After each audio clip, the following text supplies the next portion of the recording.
بسم الله الرحمن الرحيم يسألونك عن الأنفال قل الأنفال لله والرسول فاتقوا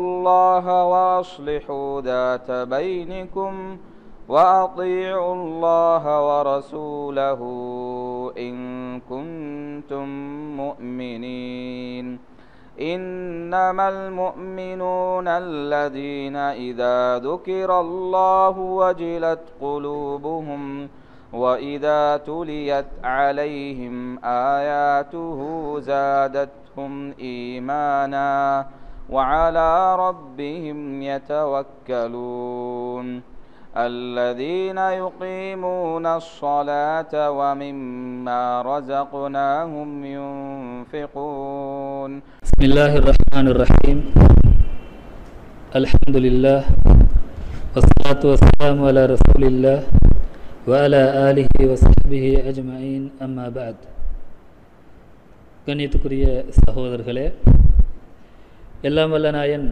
அல்லாஹு ஜல்ல சுப்ஹானஹு வ தஆலாவை போற்றி புகழ்ந்து இறுதி தூதர் கண்மணி நாயகம் ரசூலுல்லாஹி ஸல்லல்லாஹு அலைஹி வஸல்லம் அவர்கள் மீதும் அன்னாருடைய வாழ்க்கை வழிமுறைகளை அப்படியே பின்பற்றி வாழக்கூடிய அனைத்து மூமினான முஸ்லிமான நல்லடியார்கள் அனைவர் மீதும் என்றென்றும் அல்லாஹு ஜல்ல சுப்ஹானஹு வ தஆலாவுடைய சாந்தியும் சமாதானமும் உண்டாவதாக. கண்ணியத்துக்குரிய சகோதரர்களே, ஆரம்பமாக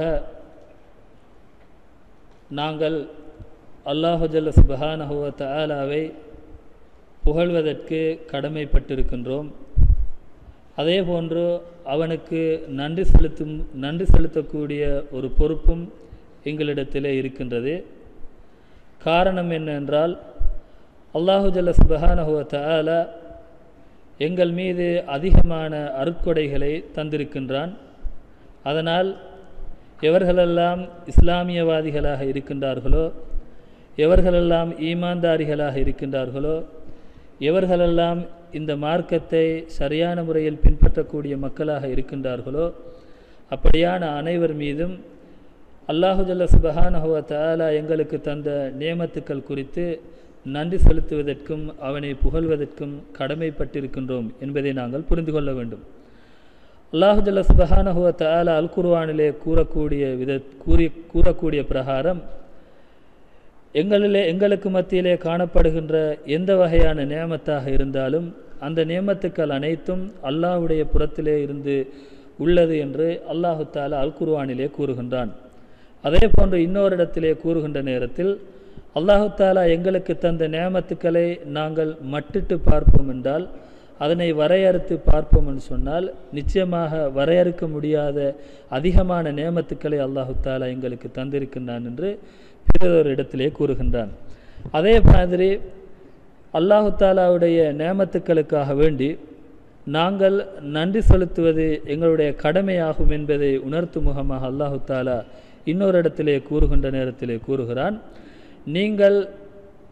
நான் உங்களுக்கு தந்த நியமத்துக்கள் குறித்து நன்றி செலுத்துவீர்கள் என்றால் நிச்சயமாக நான் உங்களுக்கு மென்மேலும் அதிகரித்து தருவேன். அதற்கு மாற்றமாக என்னை நிராகரித்த மக்களாக நீங்கள் இருப்பீர்கள் என்றால் நிச்சயமாக என்னுடைய வேதனை மிக கடுமையாக இருக்கும் என்று கூட அல்லாஹு தஆலா அல் குர்ஆனிலே கூறியிருக்கின்றான். எனவே அல்லாஹு தஆலா தந்த நியமத்துக்கள் மிக அதிகமாக காணப்படுகின்றன. எங்களால் வரையறுக்கவும் முடியாது. அவைகள் குறித்து நாங்கள் அல்லாஹுக்கு நன்றி செலுத்துவோம் என்று சொன்னால் நிச்சயமாக அல்லாஹு தஆலா மென்மேலும் அதிகரித்து தருவான் என்பதை மேல் சொல்லப்பட்ட குர்ஆன் வசனங்களிலிருந்து எங்களால் புரிந்து கொள்ள முடியும். அந்த அடிப்படையில் கண்ணியத்துக்குரிய சகோதரர்களே, அல்லாஹு தஆலா எங்களுக்கு தந்த நியமத்துக்களில் மிக முக்கியமான ஒரு நியமத்து என்னன்னு சொன்னால், இந்த தருணத்திலே அதனை நான் உங்களுக்கு சொல்ல வேண்டும் என்று ஆசைப்படுகின்றேன். அந்த நியமத்தை நீங்கள் அறிந்து கொண்டால் நிச்சயமாக அல்லாஹு தஆலாவுக்கு நன்றி செலுத்த வேண்டிய கடமைப்பாடும் உங்களுக்கு இருக்கிறது என்பதை புரிந்து கொள்ள வேண்டும். உண்மையிலேயே எங்களுடைய வாழ்க்கையிலே அல்லாஹ்வுடைய புறத்திலிருந்து மென்மேலும் அபிவிருத்தி ஏற்பட வேண்டும் என்று சொன்னால் நிச்சயமாக அந்த அபிவிருத்தி மேலே சொல்லப்பட்ட குர்ஆன் வசனத்தை போன்று நாங்கள் அல்லாஹ்வுக்கு நன்றி செலுத்துவதில் தான் தங்கி இருக்கிறது என்பதை நாங்கள் புரிந்து கொள்ள வேண்டும். அந்த அடிப்படையில் அல்லாஹு ஜல்ல சுப்ஹானஹு வ தஆலா எங்களுக்கு தந்த நேமத்துக்களிலே மிக மகத்தான நேமத் என்னென்றால், நாங்கள் ஏற்றிருக்கக்கூடிய இந்த இஸ்லாம் மார்க்கத்தின் பால் எங்களுக்கு ஹிதாயத்தை அல்லாஹு தாலா தந்ததுதான் மிகப்பெரிய ஒரு நேமத்தாக இருந்து கொண்டிருக்கின்றது. அல்லாஹ்வுடைய அனைத்து படைப்புகளிலும் எங்களை அல்லாஹு தாலா தெரிவு செய்து இந்த மார்க்கத்தை பின்பற்றக்கூடிய மக்களாக எங்களுக்கு தந்திருக்கிறான்னு சொன்னால் நிச்சயமாக அது ஒரு மிகப்பெரிய ஒரு நேமத்தாக இருக்கிறதுன்னு சொல்லி நாங்கள் புரிந்து கொள்ள வேண்டும். குர்ஆனிலும் கூட அல்லாஹு தாலா உங்களுக்கு நேமத்தாக இந்த ஹிதாயத்தை தந்தது அல்லாஹு தாலா தான், உண்மையாளர்களாக நீங்கள் இருப்பீர்கள் என்றால் என்று அல்லாஹு தாலா அல் குர்ஆனிலே கூறுவதையும் கூட நாங்கள் பார்க்கலாம். எனவே இந்த நேமத்தை குறித்து நாங்கள் அல்லாஹ்வுக்கு நன்றி செலுத்தக்கூடிய மக்களாக இருக்க வேண்டும். அதே நேரத்தில் அல்லாஹ்வுடைய நேமத்துக்களில் இன்னொரு அம்சம்தான் எங்களுக்கு தந்த இந்த தீனை மிகவுமே சம்பூர்ணப்படுத்தி அல்லாஹு தாலா தந்திருக்கின்றான். இதுவும் பூர்ணத்துவமிக்க ஒரு மார்க்கத்தை எங்களுக்கு தந்து அல்லாஹு தாலா அருள் புரிந்திருக்கிறான் என்பதற்கு சிறந்த ஒரு எடுத்துக்காட்டாக இருந்து கொண்டிருக்கிறது. அல் குர்ஆனிலே அல்லாஹு தாலா கூறுகிறான், இன்றைய தினம் உங்களுடைய மார்க்கத்தை உங்களுக்கு நான் பூர்த்தி செய்து விட்டேன், இஸ்லாம் மார்க்கத்தை பொருந்தி கொள்ளப்பட்ட ஒரு மார்க்கமாக நான் உங்களுக்கு ஆக்கியிருக்கிறேன் என்று கூட அல்லாஹு தாலா அல் குர்ஆனிலே கூறுகிறான். எனவே இந்த நேமத்து குறித்து நன்றியுடைய மக்களாக நாங்கள் இருக்க வேண்டும். கண்ணியத்துக்குரிய சகோதரர்களே, அல்லாஹு ஜல்ல சுப்ஹானஹு வ தஆலா எங்களுக்கு நேமத்தாக தந்திருக்கக்கூடிய இந்த மார்க்கத்தை பொறுத்த மட்டிலே உலகத்திலே காணப்படுகின்ற ஏனைய மதங்களை விட மிகச்சிறந்த ஒரு மார்க்கமாகவும் அதே நேரத்திலே பூர்ணத்துவம் மிக்க ஒரு மார்க்கமாகவும் அதே நேரத்தில் உலகத்திலே காணப்படுகின்ற ஏனைய மதங்களுக்கு மத்தியில் அல்லாஹ்வினால் மிகவுமே விருப்பத்துக்குரிய ஒரு மார்க்கமாகவும் இஸ்லாம் மார்க்கம் இருக்கின்றது என்பதை நாங்கள் புரிந்து கொள்ள வேண்டும்.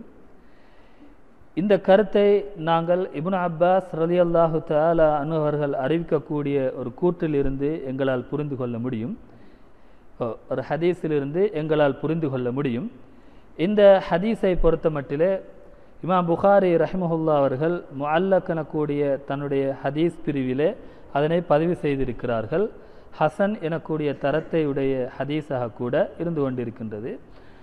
அது என்ன ஹதீஸ் என்று சொன்னால், அல்லாஹ்விடத்திலே மதங்களில் மிகவும் விருப்பமான ஒரு மார்க்கம் என்று சொன்னால் அதுதான் ஹனீஃபியா என்று அழைக்கப்படுகின்ற மார்க்கமாகும் என்று ரசூலுல்லாஹி ஸல்லல்லாஹு அலைஹி வஸல்லம் அவர்கள் கூறியிருக்கிறார்கள்.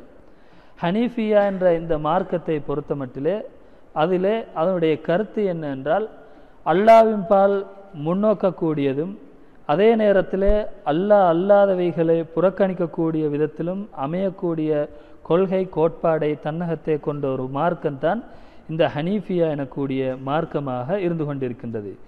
ஆகவே இந்த ஹதீஸை நாங்கள் பார்க்கின்ற நேரத்தில் அல்லாஹ்வினால் ஏற்றுக்கொள்ளப்பட்ட பொருந்தி கொள்ளப்பட்ட அதே நேரத்தில் அழகான விருப்பத்துக்குரிய ஒரு மார்க்கமாக இந்த இஸ்லாம் மார்க்கம் இருக்கிறது என்பதை நாங்கள் புரிந்து கொள்ள வேண்டும். அதே நேரத்தில் இந்த இஸ்லாம் மார்க்கத்தை பொறுத்த மட்டிலே அது மிகவுமே இலகுவான ஒரு மார்க்கமாக கூட இருந்து கொண்டிருக்கின்றது. ரசூலுல்லாஹி ஸல்லல்லாஹு அலைஹி வஸல்லம் அவர்கள் கூறுகிறார்கள், இந்த மார்க்கத்தை பொறுத்த மட்டில், அதாவது இஸ்லாமிய மார்க்கத்தை பொறுத்த மட்டிலே அது ஒரு இலகுவான மார்க்கமாகும் என்று நபி ஸல்லல்லாஹு அலைஹி வஸல்லம் அவர்கள் கூறுகிறார்கள்.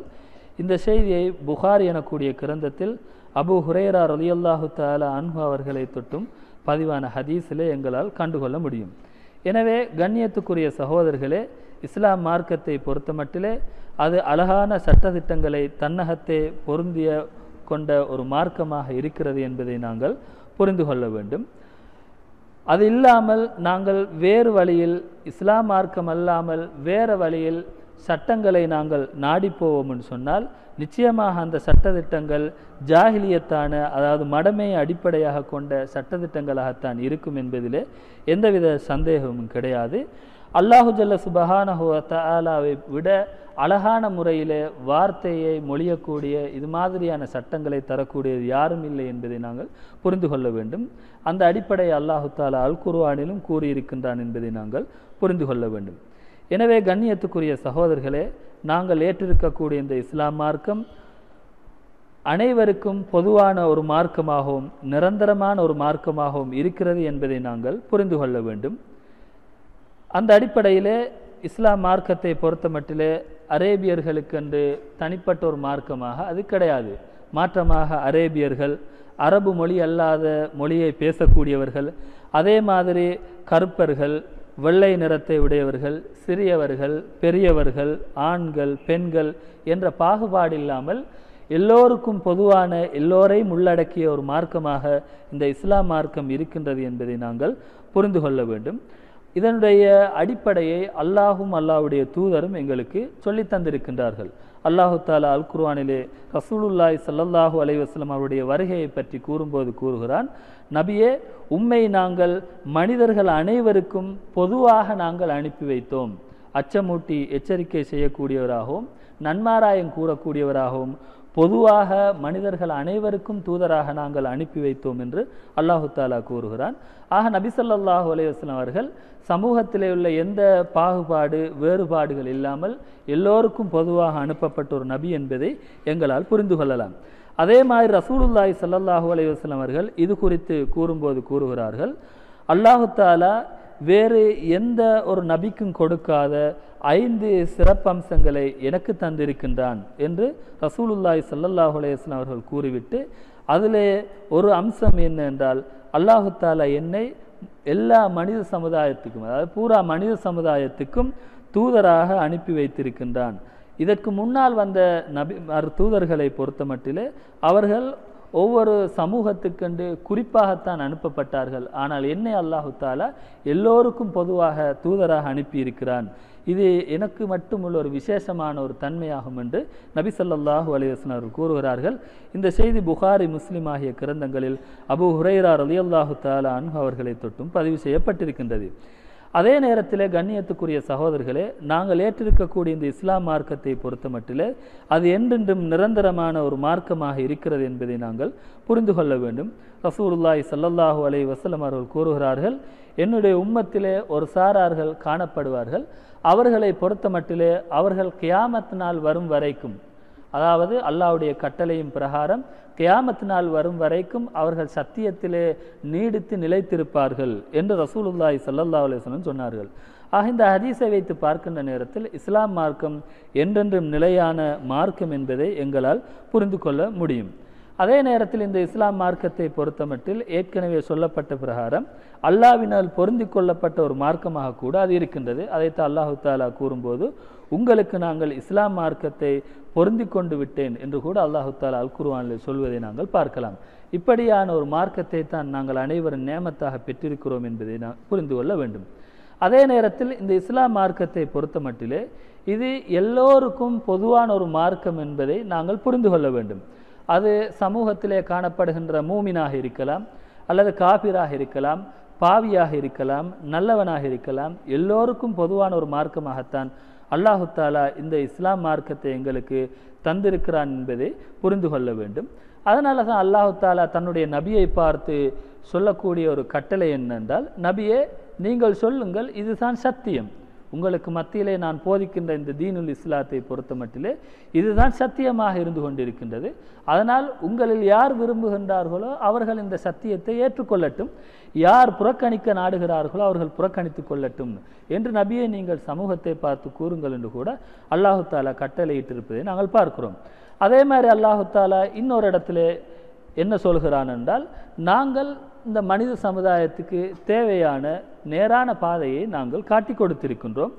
அதனால் அந்த நேரான பாதை விடயத்திலே ஒன்று உங்களிலே நன்றி, அந்த நேரான பாதையை விளங்கி நன்றி செலுத்தக்கூடிய மக்களாக இருப்பாங்க, அல்லது நிராகரிக்கக்கூடியவர்களாக அவர்களில் இருப்பார்கள். இப்படித்தான் இந்த சத்தியம் விஷயத்திலே மக்கள் காணப்படுவார்கள் என்ற அடிப்படை அல்லாஹு தாலா இந்த குர்ஆன் வசனங்களில் எங்களுக்கு சொல்லித் தருகிறான். ஆகவே இந்த மார்க்கம் எல்லோருக்கும் பொதுவான ஒரு மார்க்கம் என்பதை நாங்கள் புரிந்து கொள்ள வேண்டும். அதே நேரத்தில் கண்ணியத்துக்குரிய சகோதரர்களே, மார்க்கம் எல்லோருக்கும் பொதுவான ஒரு மார்க்கமாக இருந்தாலும் கூட இந்த மார்க்கத்தை தன்னுடைய மார்க்கமாக ஏற்றுக்கொள்வதற்கு பொறுப்பு வழங்கப்பட்ட மனிதர்களை பொறுத்த மட்டிலே அவர்களிலே மூமீன்களும் காபிர்களும் காணப்படுகிறார்கள். இந்த மூமின்களையும் காபிர்களையும் பொறுத்தமட்டிலே அவர்கள் 2 சாரார்களாக காணப்படுகிறார்கள். இந்த 2 சாராரையும் பொறுத்தமட்டிலே அவர்களுக்கு மத்தியில் எப்போதும் கியாமத்து நாள் வரைக்கும் சண்டை சச்சரவுகள் தான் காணப்படும் என்பதை நாங்கள் புரிந்து கொள்ள வேண்டும். இது அல்லாஹு ஜல்ல சுப்ஹானஹு வ தஆலா ஏற்படுத்திய ஒரு அடிப்படை என்பதை நாங்கள் புரிந்து கொள்ள வேண்டும். மார்க்கம் பொதுவான மார்க்கமாக இருந்தாலும் அந்த மார்க்கத்தை ஏற்றுக்கொள்வதற்கு கடமைப்பட்டிருக்கக்கூடிய மூமின்களும் காபிர்களும் எப்போதும் தங்களுக்கு மத்தியிலே விரோதம் கொள்ளக்கூடியவர்களாகவும் பகைமை கொள்ளக்கூடியவர்களாகவும் தான் அவர்கள் இருப்பார்கள் என்ற ஒரு அடிப்படையை நாங்கள் புரிந்து கொள்ள வேண்டும். இதனைத்தான் நபிமார்களுடைய தந்தையாக இருக்கக்கூடிய இப்ராஹிம் அலைஹிஸ்ஸலாம் அவர்கள் கூட எங்களுக்கு சொல்லி தந்திருக்கிறார்கள். இப்ராஹிம் அலைஹிஸ்ஸலாம் அவர்களை பொறுத்தமட்டிலே அவர்கள் தன்னுடைய சமுதாயத்தை பார்த்து என்ன சொல்கிறார்கள்? நன்றாக சிந்தித்து பாருங்கள். அவர்கள் சொல்கிறார்கள், என்ன சொல்கிறார் என்றால், நான் உங்கள் அனைவரையும் விட்டும், அவருடைய சமுதாயத்தினை பொறுத்தமட்டிலே அவர்கள் சிலை வணக்கத்தில் ஈடுபடக்கூடிய மக்களாக இருந்தார்கள். அவர்களை பார்த்து சொல்கிறார்கள், நான் உங்கள் அனைவரையும் விட்டும் நிலப்பராதியாக இருக்கின்றேன். உங்கள் அனைவரை விட்டு மாத்திரமல்ல, நீங்கள் வணங்குகின்ற இந்த கடவுள் என்று சொல்கிறீர்களே, இந்த கடவுள்கள் அனைத்தையும் விட்டும் நான் நிரபராதியாக இருந்து கொண்டிருக்கிறேன். எனக்கும் உங்களுக்கு மத்தியில் எப்போதுமே பகைமைதான் காணப்படும். ஏனென்றால் நான் மூமினாக இருக்கின்றேன், நீங்கள் காஃபிர்களாக இருக்கின்றீர்கள். அதனால் எப்போதும் எனக்கும் உங்களுக்கு மத்தியில் பகைமைதான் இருக்கும், நீங்கள் அல்லாஹ்வை விசுவாசம் கொள்கின்ற வரைக்கும் என்று இப்ராஹிம் அலைஹிஸ்ஸலாம் அவர்கள் சொல்லக்கூடியவர்களாக இருந்தார்கள் என்று அல் குர்ஆனிலே நாங்கள் பார்க்கிறோம். எனவே இது மாதிரியான குர்ஆன் வசனங்களை வைத்து பார்க்கிற நேரத்தை எங்களால் புரிந்து கொள்ளலாம். எப்போதும் சத்தியத்தை ஏற்றுக்கொண்டவர்களுக்கும் சத்தியத்தை புறக்கணிக்கக்கூடிய மக்களுக்கு மத்தியிலேயும் பகைமை, சண்டை சச்சரவு, அசத்தியவாதிகளை விட்டும் எப்போதும் சத்தியவாதிகள் ஒதுங்கி இருப்பார்கள் என்ற அடிப்படையையும் இந்த குர்ஆன் வசனங்களிலிருந்து நாங்கள் புரிந்து கொள்ளலாம். எனவே இந்த அடிப்படையை புரிந்து கொண்ட நாங்கள் எங்களுக்கு ஒரு கடமை இருக்கிறது, அதையும் நாங்கள் எப்போதும் மனதிலே வைத்து கொள்ள வேண்டும். ஏனென்றால் எங்களை பொறுத்த மட்டிலே நாங்கள் தௌஹீதை படித்திருக்கிறோம், ஷிர்கை பற்றி படித்திருக்கிறோம், அதே மாதிரி மதச்சார்பற்ற தன்மையை பற்றி படித்திருக்கின்றோம், மார்க்கத்தை விட்டும் சாய்ந்து போகக்கூடிய தன்மை என்றால் என்னென்று படித்திருக்கிறோம், பாவமான காரியங்கள் என்ன என்று நாங்கள் படித்திருக்கிறோம்.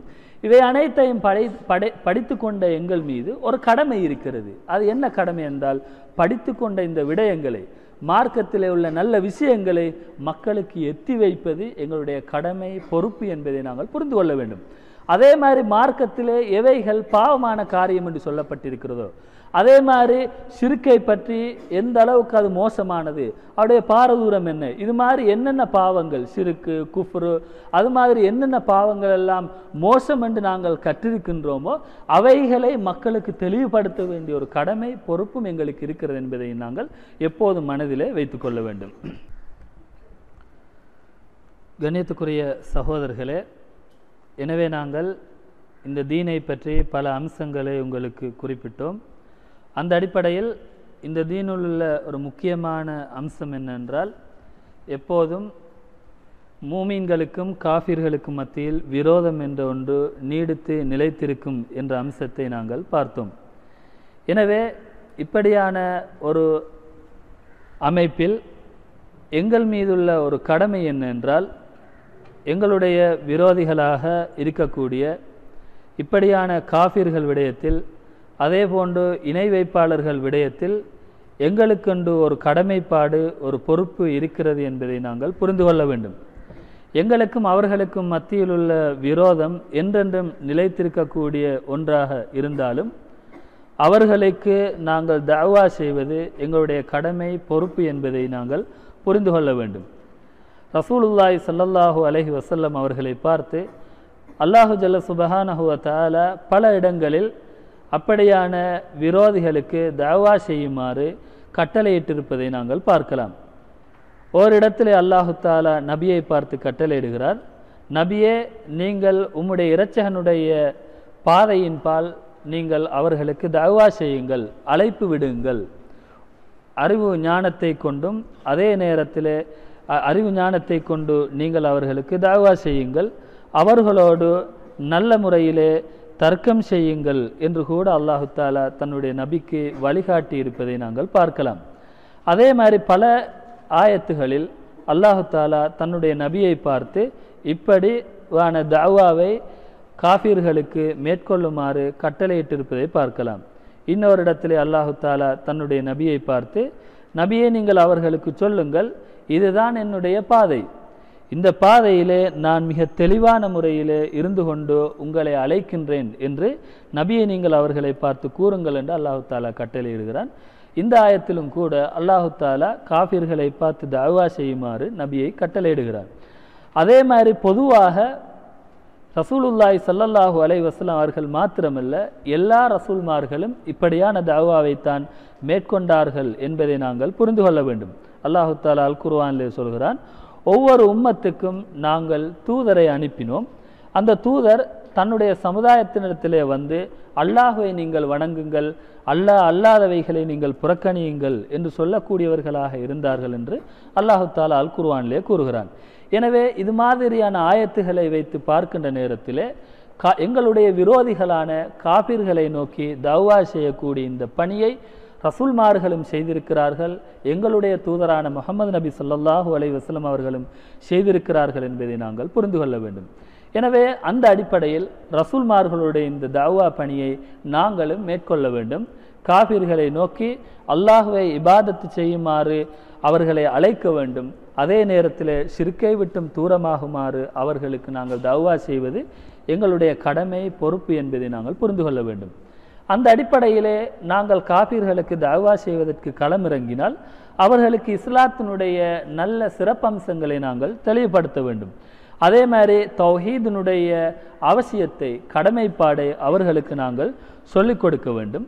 அவ்வாறு சொல்கின்ற நேரத்தில் அல்லாஹு தாலா யாருக்கு இஸ்லாத்தின் பால் அவருடைய உள்ளத்தை விரிவாக்கி கொடுத்திருக்கின்றானோ, கொடுக்க நாடினானோ அல்லாஹு தாலா அவர்களுக்கு விரிவாக்கி கொடுப்பான், அவர்கள் இஸ்லாத்தை தழுவார்கள். அது இல்லாமல் எவர்களில் அல்லாஹ்வை புறக்கணிக்கக்கூடிய மக்களாக இருக்கின்றார்களோ அவர்களுக்கு எவ்வளோதான் நாங்கள் சத்தியத்தை சொன்னாலும் அந்த சத்தியத்தை கேட்கின்ற நேரத்தில் அவனுடைய உள்ளங்கள் மிகவும் இறுக்கமானதாக ஆகும். எந்த அளவுக்குன்னு சொன்னால், வானத்தை நோக்கி உயர்ந்து செல்கின்ற நேரத்தில் எப்படி அது மனதுக்கு இறுக்கமானதாக இருக்குமோ அது மாதிரி இறுக்கமான ஒரு அமைப்பிலே அது இருக்கும் என்பதை நாங்கள் புரிந்து கொள்ள வேண்டும். இந்த அடிப்படையைத்தான் அல்லாஹு தாலா அல் குர்ஆனிலே சொல்கிறான். எனவே நாங்கள் காஃபிர்களுக்கு தஅவா செய்ய வேண்டும். அல்லாஹு தாலா யாருக்கு ஹிதாயத்து காட்ட நாடினானோ அவர்களுக்கு இந்த மார்க்கத்தின் பால் அவருடைய உள்ளங்களை விரிவாக்கி கொடுப்பான். யாருக்கு ஹிதாயத்து கொடுப்பதற்கு நாடவில்லையோ அவர்களுக்கு நிச்சயமாக அந்த ஹிதாயத்தின் பால் உள்ளத்தை விரிவுபடுத்தி கொடுக்க மாட்டான் என்ற அடிப்படையை நாங்கள் வைத்து தஅவா செய்வது எங்களுடைய கடமை என்பதை புரிந்து கொள்ள வேண்டும். அதே நேரத்தில் காஃபிர்களுக்கு தஅவா செய்கின்ற நேரத்தில் மிக முக்கியமாக நாங்கள் செய்ய வேண்டிய ஒரு தஅவா என்னென்றால், ஷிர்க்கை பற்றிய ஒரு தஅவாவை அவர்களுக்கு சொல்ல வேண்டும். ஷிர்க்கை பொறுத்த மட்டிலே அது இருளான ஒன்றாக இருந்து கொண்டிருக்கிறது, சந்தேகமே இல்லை. ஷிர்க்கை பொறுத்த மட்டிலே அதே நேரத்தில் அநியாயங்களிலே மிக மகத்தான மிகப்பெரிய அநியாயமாக கூட ஷிர்க் இருக்கிறது என்பதை நாங்கள் புரிந்து கொள்ள வேண்டும். இந்த மார்க்கத்தை பொறுத்த மட்டிலே அது ஒளிமயமிக்க ஒரு மார்க்கமாக இருக்கின்றது, அதே நேரத்திலே அழகான மார்க்கமாக இருக்கின்றது, அதே நேரத்தில் மக்களுக்கு ஹிதாயத்து காட்டக்கூடிய ஒரு மார்க்கமாக கூட இந்த மார்க்கம் இருக்கின்றது. எனவே இந்த மார்க்கத்துக்கும் ஷிர்க்குக்கும் பாரிய வித்தியாசம் இருக்கின்றது. நாங்கள் மக்களுக்கு தஅவா செய்கின்ற நேரத்தில் இந்த மார்க்கத்துடைய சிறப்பம்சத்தை, அவருடைய ஒளிமயத்தை தெளிவுபடுத்துவதோடு ஷிர்க்கிலே இருக்கின்ற இருளை, ஷிர்க்கிலே இருக்கின்ற அநியாயத்தன்மையை அவர்களுக்கு நாங்கள் தெளிவுபடுத்துவங்கிற கடமை என்பதை புரிந்து கொள்ள வேண்டும். அதே நேரத்தில் ஷிர்க் எவ்வளோ மோசமானது, அதனுடைய இறுதி முடிவு எவ்வளோ அபாயகரமானது என்பதையும் நாங்கள் அவர்களுக்கு தெளிவுபடுத்துவது எங்களோட கடமை என்பதை புரிந்து கொள்ள வேண்டும். இப்படி ஷிர்க்கினுடைய அபாயங்களை நாங்கள் அவர்களுக்கு தெளிவுபடுத்துகின்ற நேரத்தில், ஷிர்க்குடைய மோசமான தன்மையை மக்களுக்கு விளங்கப்படுத்துகின்ற நேரத்தில் எங்களுக்கு மிகவும் உறுதுணையாக இருக்கின்றது அல் குர்ஆனாக இருந்து கொண்டிருக்கின்றது. அல் குர்ஆனிலே அல்லாஹு ஜல்ல சுப்ஹானஹு வ தஆலா பல இடங்களிலே இந்த ஷிர்க்குடைய தன்மையை பற்றி சொல்லியிருக்கின்றான். ஷிர்க்குடைய தன்மையை பற்றியும் ஷிர்க்குடைய மக்கள் எப்படிப்பட்டவர்கள் என்பதை பற்றியும் அல்லாஹு தஆலா பல இடங்களில் சொல்லியிருக்கிறான்.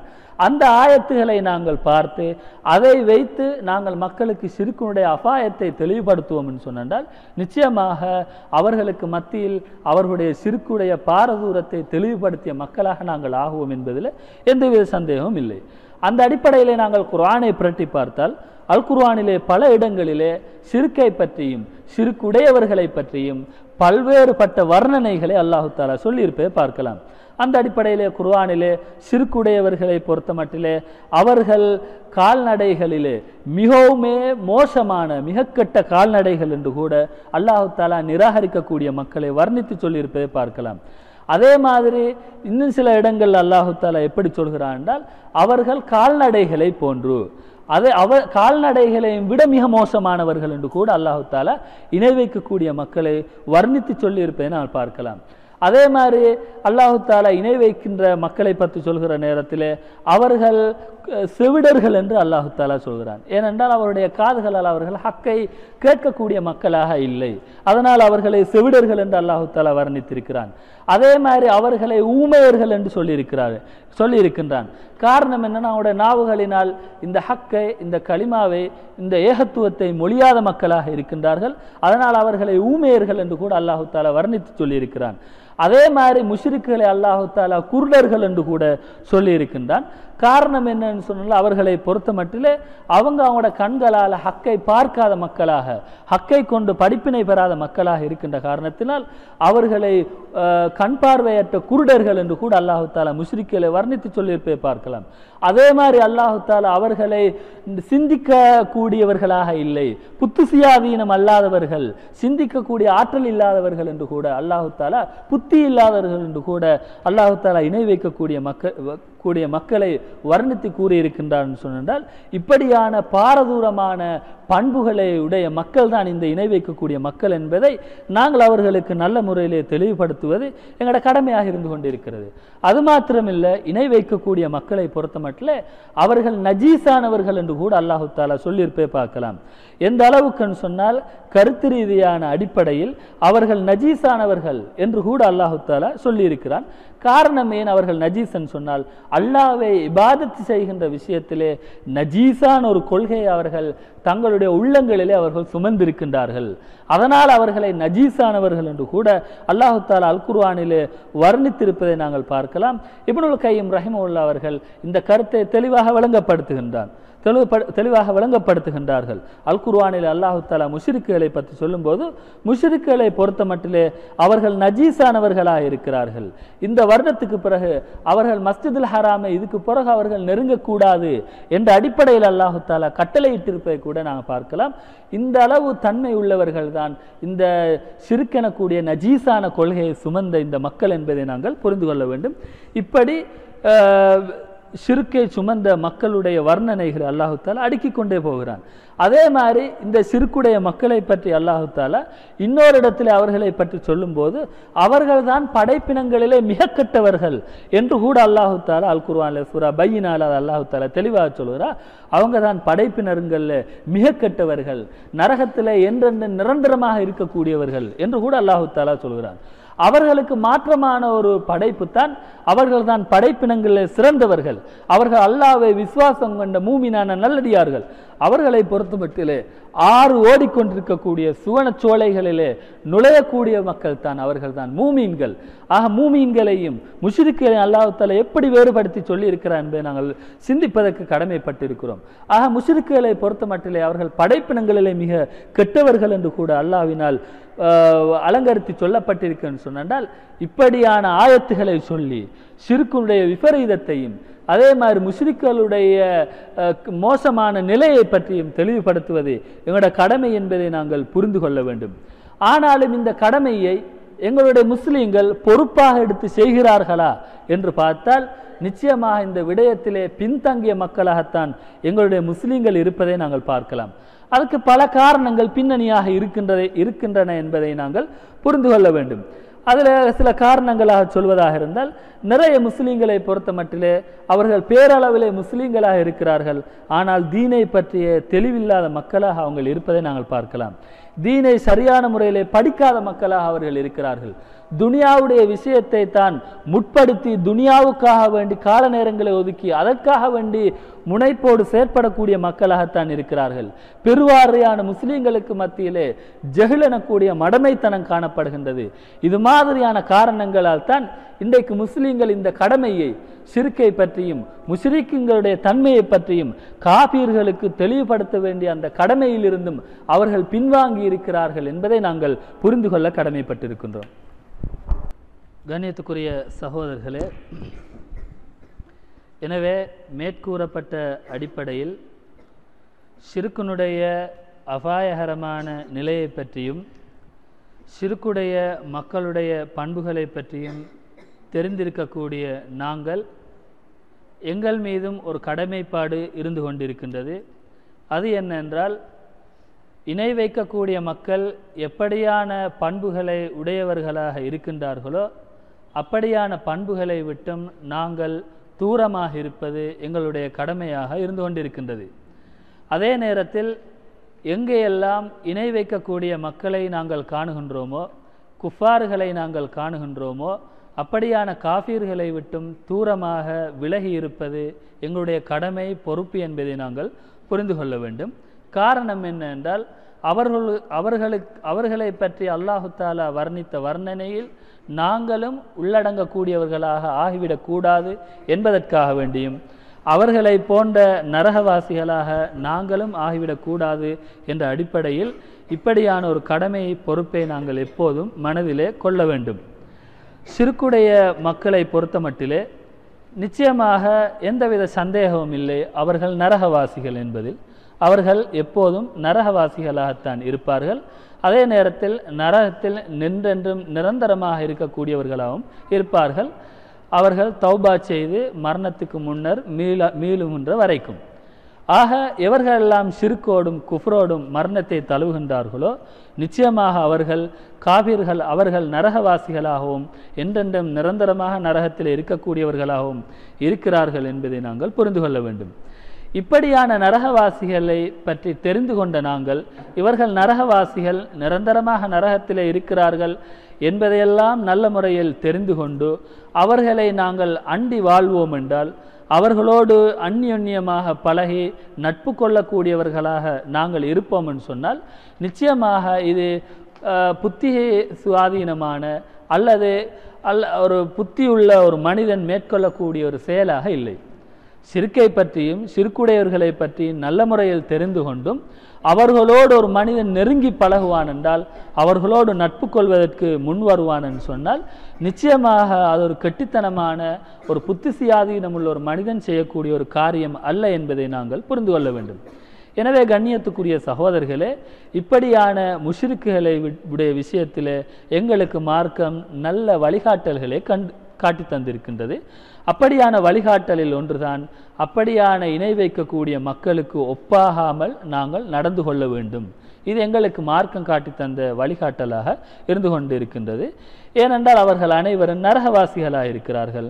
நரகவாசிகளுக்கு மாறு செய்வது எங்களுடைய கடமை, பொறுப்பு என்பதை புரிந்து கொள்ள வேண்டும். அந்த அடிப்படையில் அந்த நரகவாசிகளுடைய இபாதத்துகளாக இருந்தாலும் சரி, அல்லது வழக்கங்களாக இருந்தாலும் சரி, எதிலையும் எங்களுடைய பங்கை நாங்கள் அவர்களுக்கு வழங்கக்கூடாது. எந்த விதத்திலும் அவருடைய வணக்க வழிபாடுகளிலோ அல்லது அவருடைய வழக்கங்களிலோ நாங்கள் ஒப்பாக நடக்கக்கூடிய மக்களாக இருக்கக்கூடாது என்பதை எப்போதும் நாங்களே மனதிலே வைத்து கொள்ள வேண்டும்.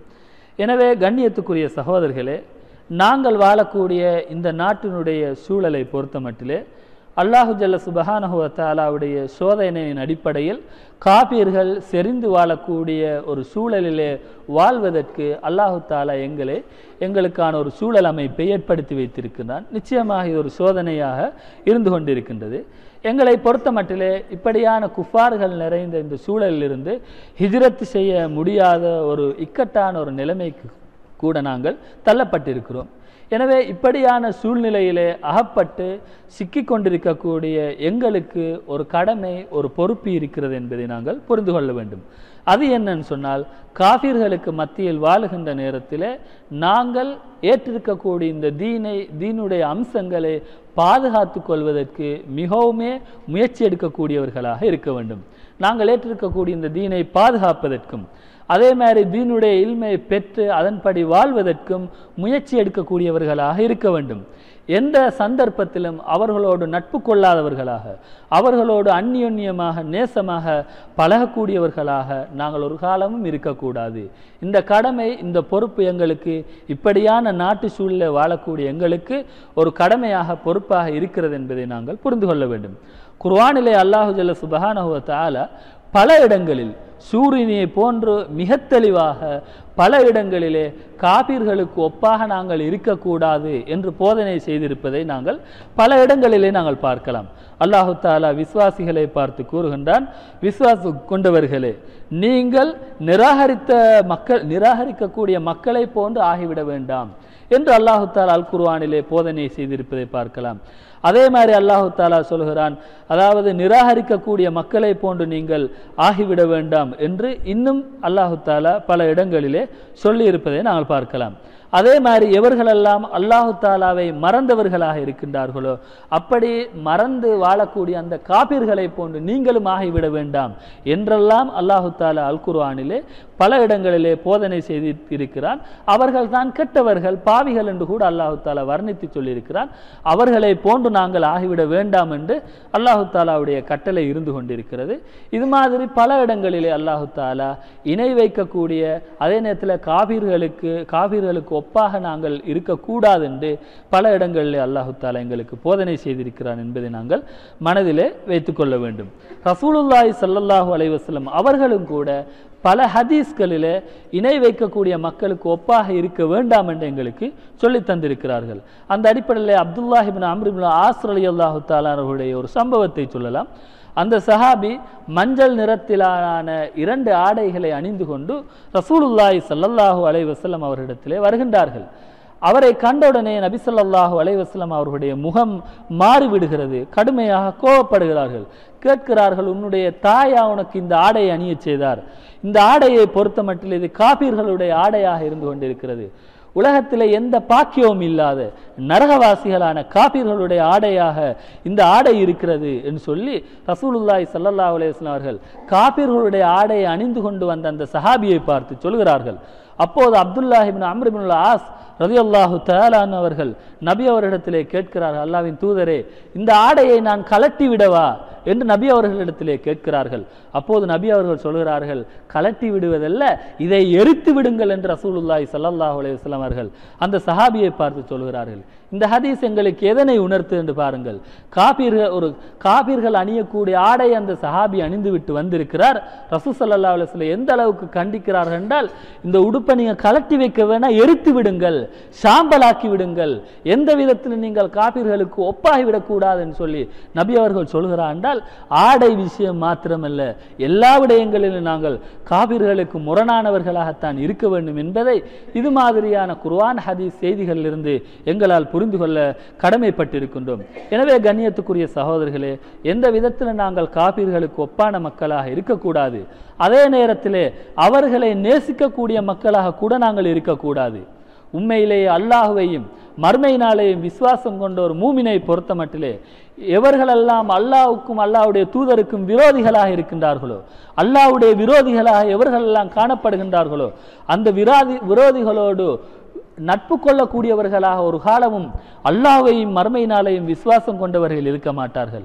மாற்றமாக அவர்களோடு எப்போதுமே விரோதம் கொள்ளக்கூடியவர்களாகத்தான் இருப்பார்கள்.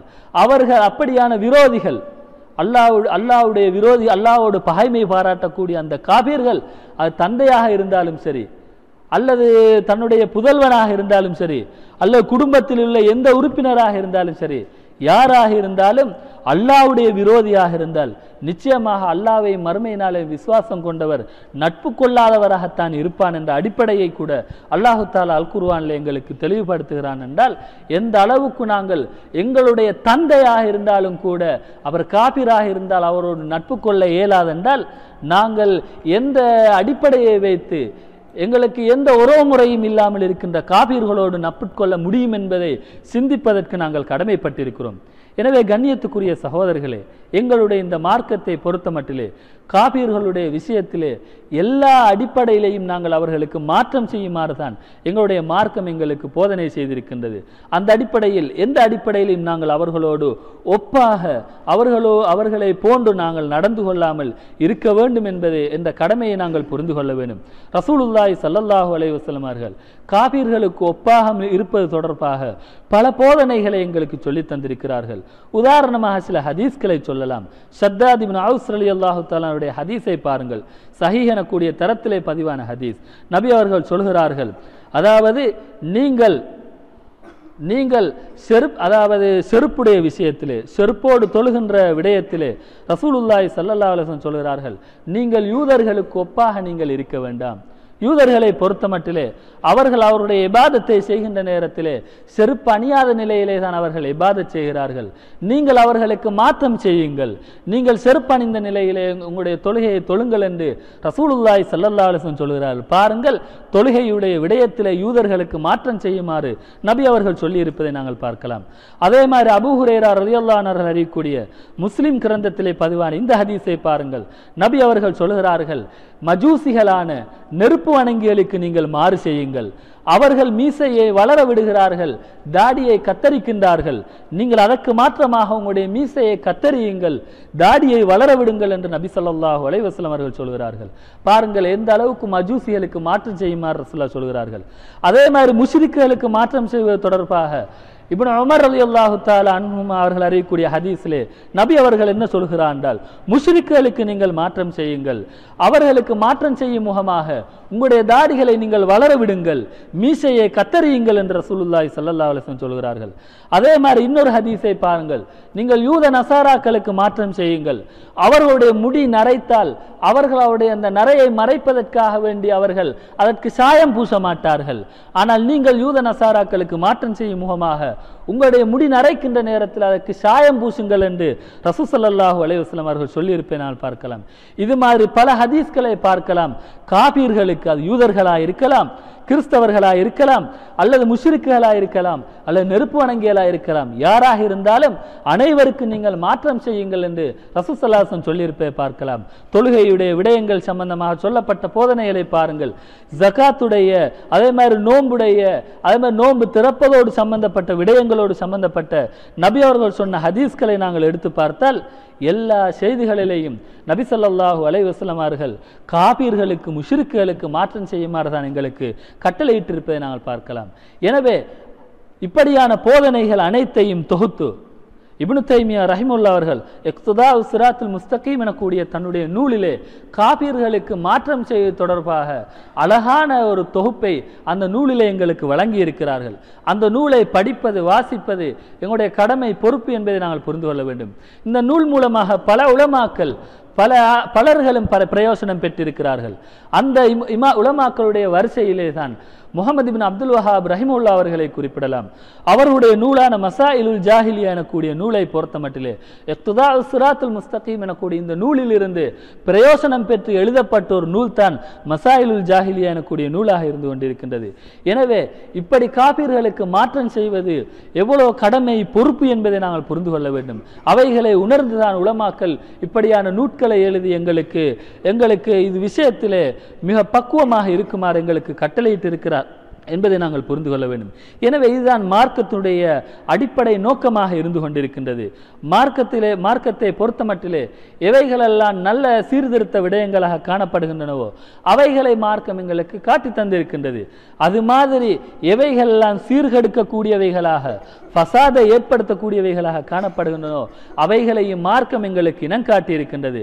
அந்த அடிப்படையிலே காபீர்களோடு நேசம் கொள்ளாமல் இருப்பது, இது மார்க்கத்திலே எங்களுக்கு ஃபசாதை ஏற்படுத்தக்கூடிய விடயம் என்று மிக தெளிவாக சொல்லப்பட்ட ஒரு விடயமாக இருந்து கொண்டிருக்கின்றது.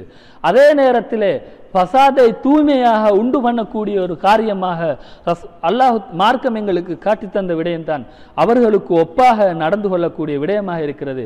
அதனால் எந்த அடிப்படையிலையும் நாங்கள் காபீர்களுக்கு ஒப்பாக நடக்கக்கூடிய மக்களாக இருக்கக்கூடாது. கண்ணியத்துக்குரிய சகோதரர்களே, மிக முக்கியமான எங்களுடைய உரையின் முக்கியமான ஒரு கட்டத்திலே இருந்து கொண்டிருக்கின்றோம்.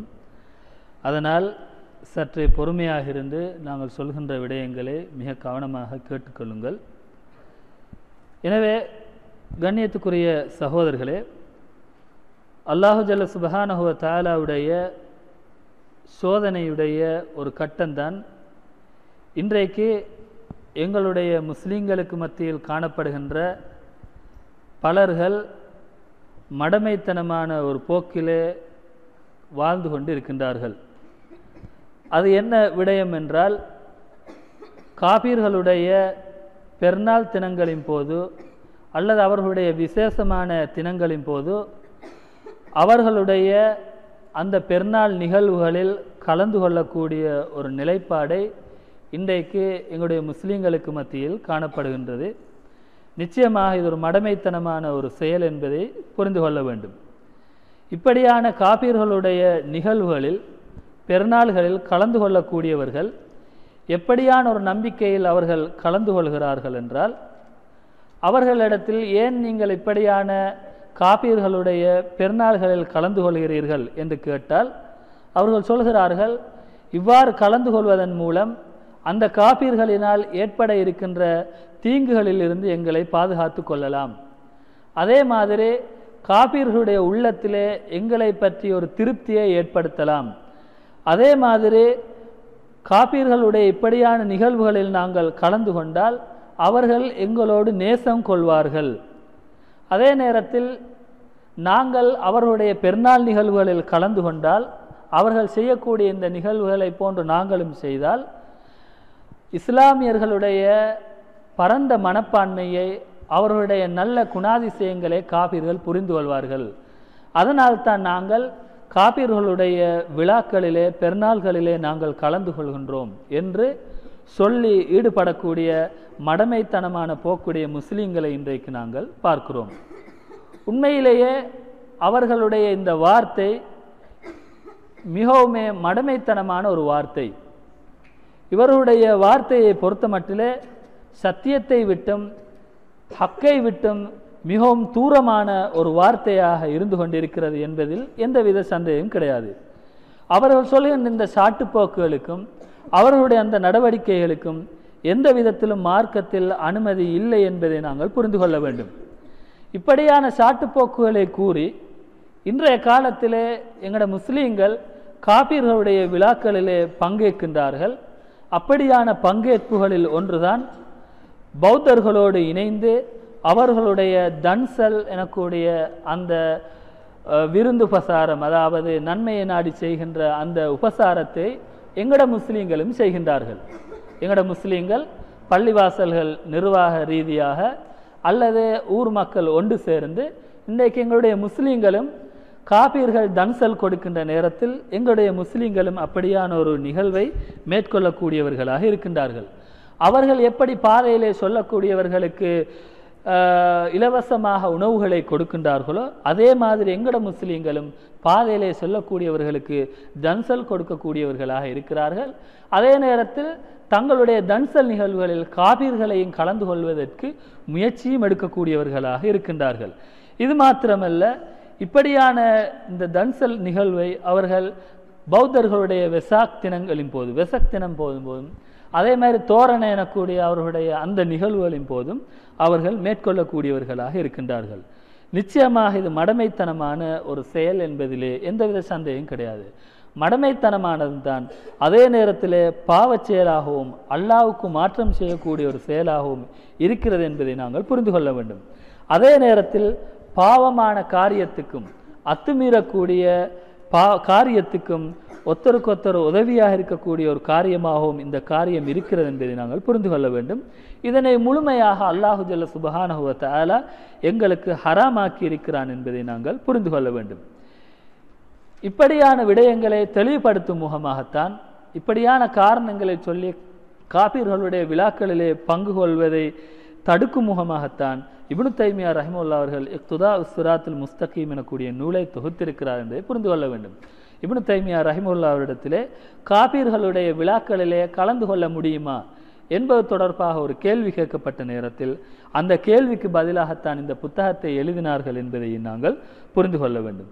எனவே கண்ணியத்துக்குரிய சகோதரர்களே, முஸ்லீம்கள் இப்படியான காபீர்களுடைய நிகழ்வுகளிலே கலந்து கொள்வது பாரதூரமான ஒரு குற்றமாக இருந்து கொண்டு இருக்கின்றது.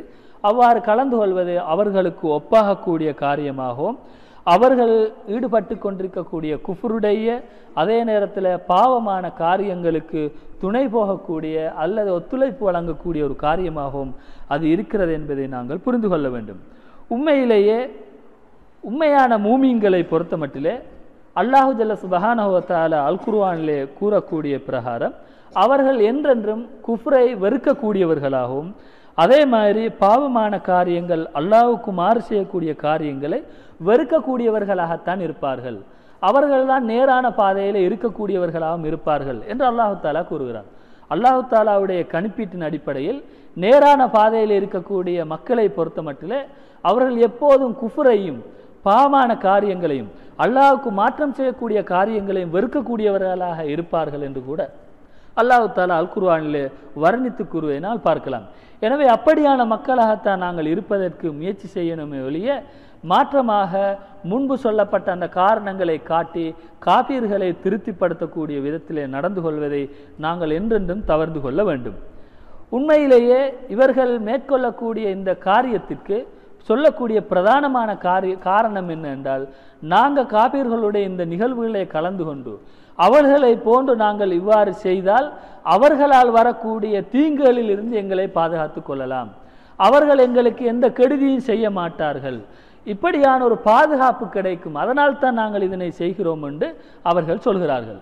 நிச்சயமாக அவர்கள் சொல்லக்கூடிய இந்த வாதம் இது ஷைத்தானுடைய வாதமாக இருந்து கொண்டிருக்கிறது. ஷைத்தான் அச்சமூட்டி அவர்களுடைய உள்ளங்களில் ஏற்படுத்திய ஒரு பய உணர்வு தான் இந்த வார்த்தை என்பதை நாங்கள் புரிந்து கொள்ள வேண்டும். ஷைத்தானை பொறுத்த மட்டிலே இப்படித்தான் அவனை வழிபடக்கூடிய ஷைத்தானுக்கு கட்டுப்படக்கூடியவர்களை இப்படித்தான் ஷைத்தான் பயப்படுத்துவான் என்ற அடிப்படையை அல்லாஹு தாலா அல் குர்ஆனில் பல இடங்களில் சொல்லியிருப்பதை பார்க்கலாம். அல்லாஹு தாலா கூறுகிறான், ஷைத்தானை பொறுத்த மட்டிலே அவன் தன்னுடைய நேசர்களை பயமுறுத்தக்கூடியவனாக இருக்கின்றான். அதனால ஷைத்தானுடைய அந்த பயமுறுத்தலை கேட்டு நீங்கள் அவர்களுக்கு பயப்பட வேண்டாம், காபீர்களுக்கு பயப்பட வேண்டாம் என்று சொல்லி அல்லாஹு தாலா போதனை செய்திருப்பதை பார்க்கலாம். அதே மாதிரி இன்னொரு இடத்தில் அல்லாஹு தாலா கேட்கிறான், ஷைத்தானுடைய போதனையை கேட்டு நீங்கள் அவர்களுக்கு பயப்படுகிறீர்களா, அந்த காபீர்களை நீங்கள் பயப்படுகிறீர்களா? அப்படி இல்லை, அல்லாஹு தாலா தான் உண்மையிலே பயப்படுவதற்கு தகுதியானவனாக இருக்கின்றான் என்று கூட அல்லாஹு தாலா அல் குர்ஆனிலே சொல்வதை பார்க்கலாம். அதே மாதிரி அல்லாஹு தாலா சொல்கிறான், நீங்க உண்மையான மூமீன்களாக இருந்தால் ஒரு காலமும் நீங்கள் அவர்களுக்கு பயப்பட வேண்டாம் என்று கூட அல்லாஹு தாலா மூமீன்களுக்கு போதனை செய்திருப்பதை நாங்கள் பார்க்கலாம். எனவே இப்படி அல் குர்ஆனிலே பல இடங்களில் அல்லாஹு தாலா ஷைத்தானுடைய அச்சுறுத்தல்களை, ஷைத்தானுடைய பயமுறுத்தல்களுக்கு நீங்கள் அடிமைப்பட்டு காபீர்களுக்கு பயப்படக்கூடிய மக்களாக இருக்க வேண்டாம், மாற்றமாக அல்லாஹுக்கு மாத்திரம்தான் நீங்கள் பயப்பட வேண்டும் என்று பல இடங்கள் அல்லாஹு தாலா போதனை செய்திருப்பதை பார்க்கலாம்.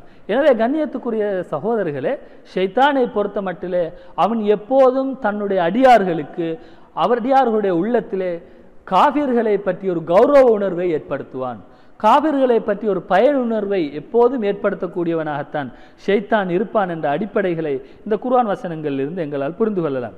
எனவே ஒரு காலமும் ஷைத்தானுடைய இந்த அச்சுறுத்தலை அல்லது ஷைத்தானுடைய இந்த பயமுறுத்தல்களுக்கு நாங்கள் அடிமைப்பட்டு விடக்கூடாது. மாற்றமாக நாங்கள் பயப்படுவதாக இருந்தால் அல்லாஹு தாலாவுக்கு மாத்திரம்தான் பயப்படக்கூடியவர்களாக இருக்க வேண்டும்.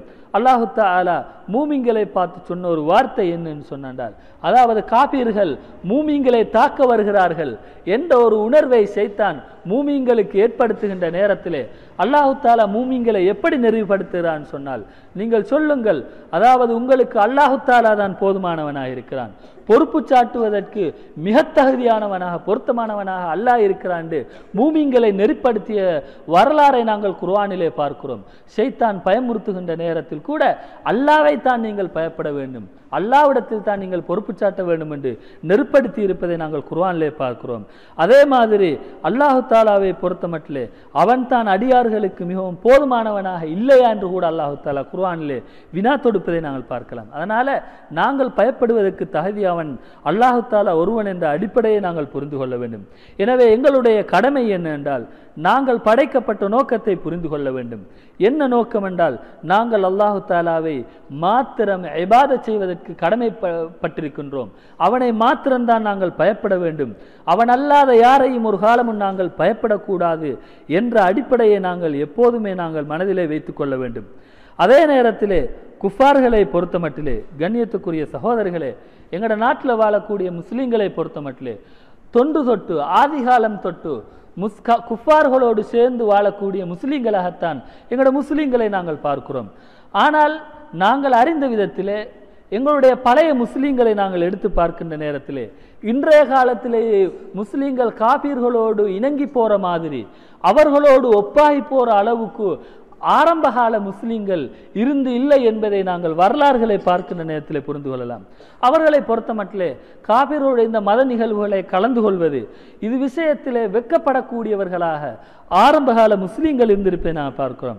ஆனால் இன்றைய காலத்தை பொறுத்த மட்டிலே இன்றைக்கு முஸ்லீம்கள் காபிர்களோடு ஒப்பாகுவதை அவர்களை திருப்திப்படுத்துவதற்காக வேண்டி பல முயற்சிகளில் எங்களோட முஸ்லீம்கள் ஈடுபட்டு கொண்டிருப்பதை நாம் பார்க்கலாம். அதிலேயும் எங்களோட முஸ்லீம் சமுதாயத்திலே காணப்படுகின்ற ஜமாத்துகளை எடுத்து பார்க்கிற நேரத்திலே அவர்கள் இது விடயத்திலே மக்களை தூண்டக்கூடியவர்களாக இருக்கிறார்கள்.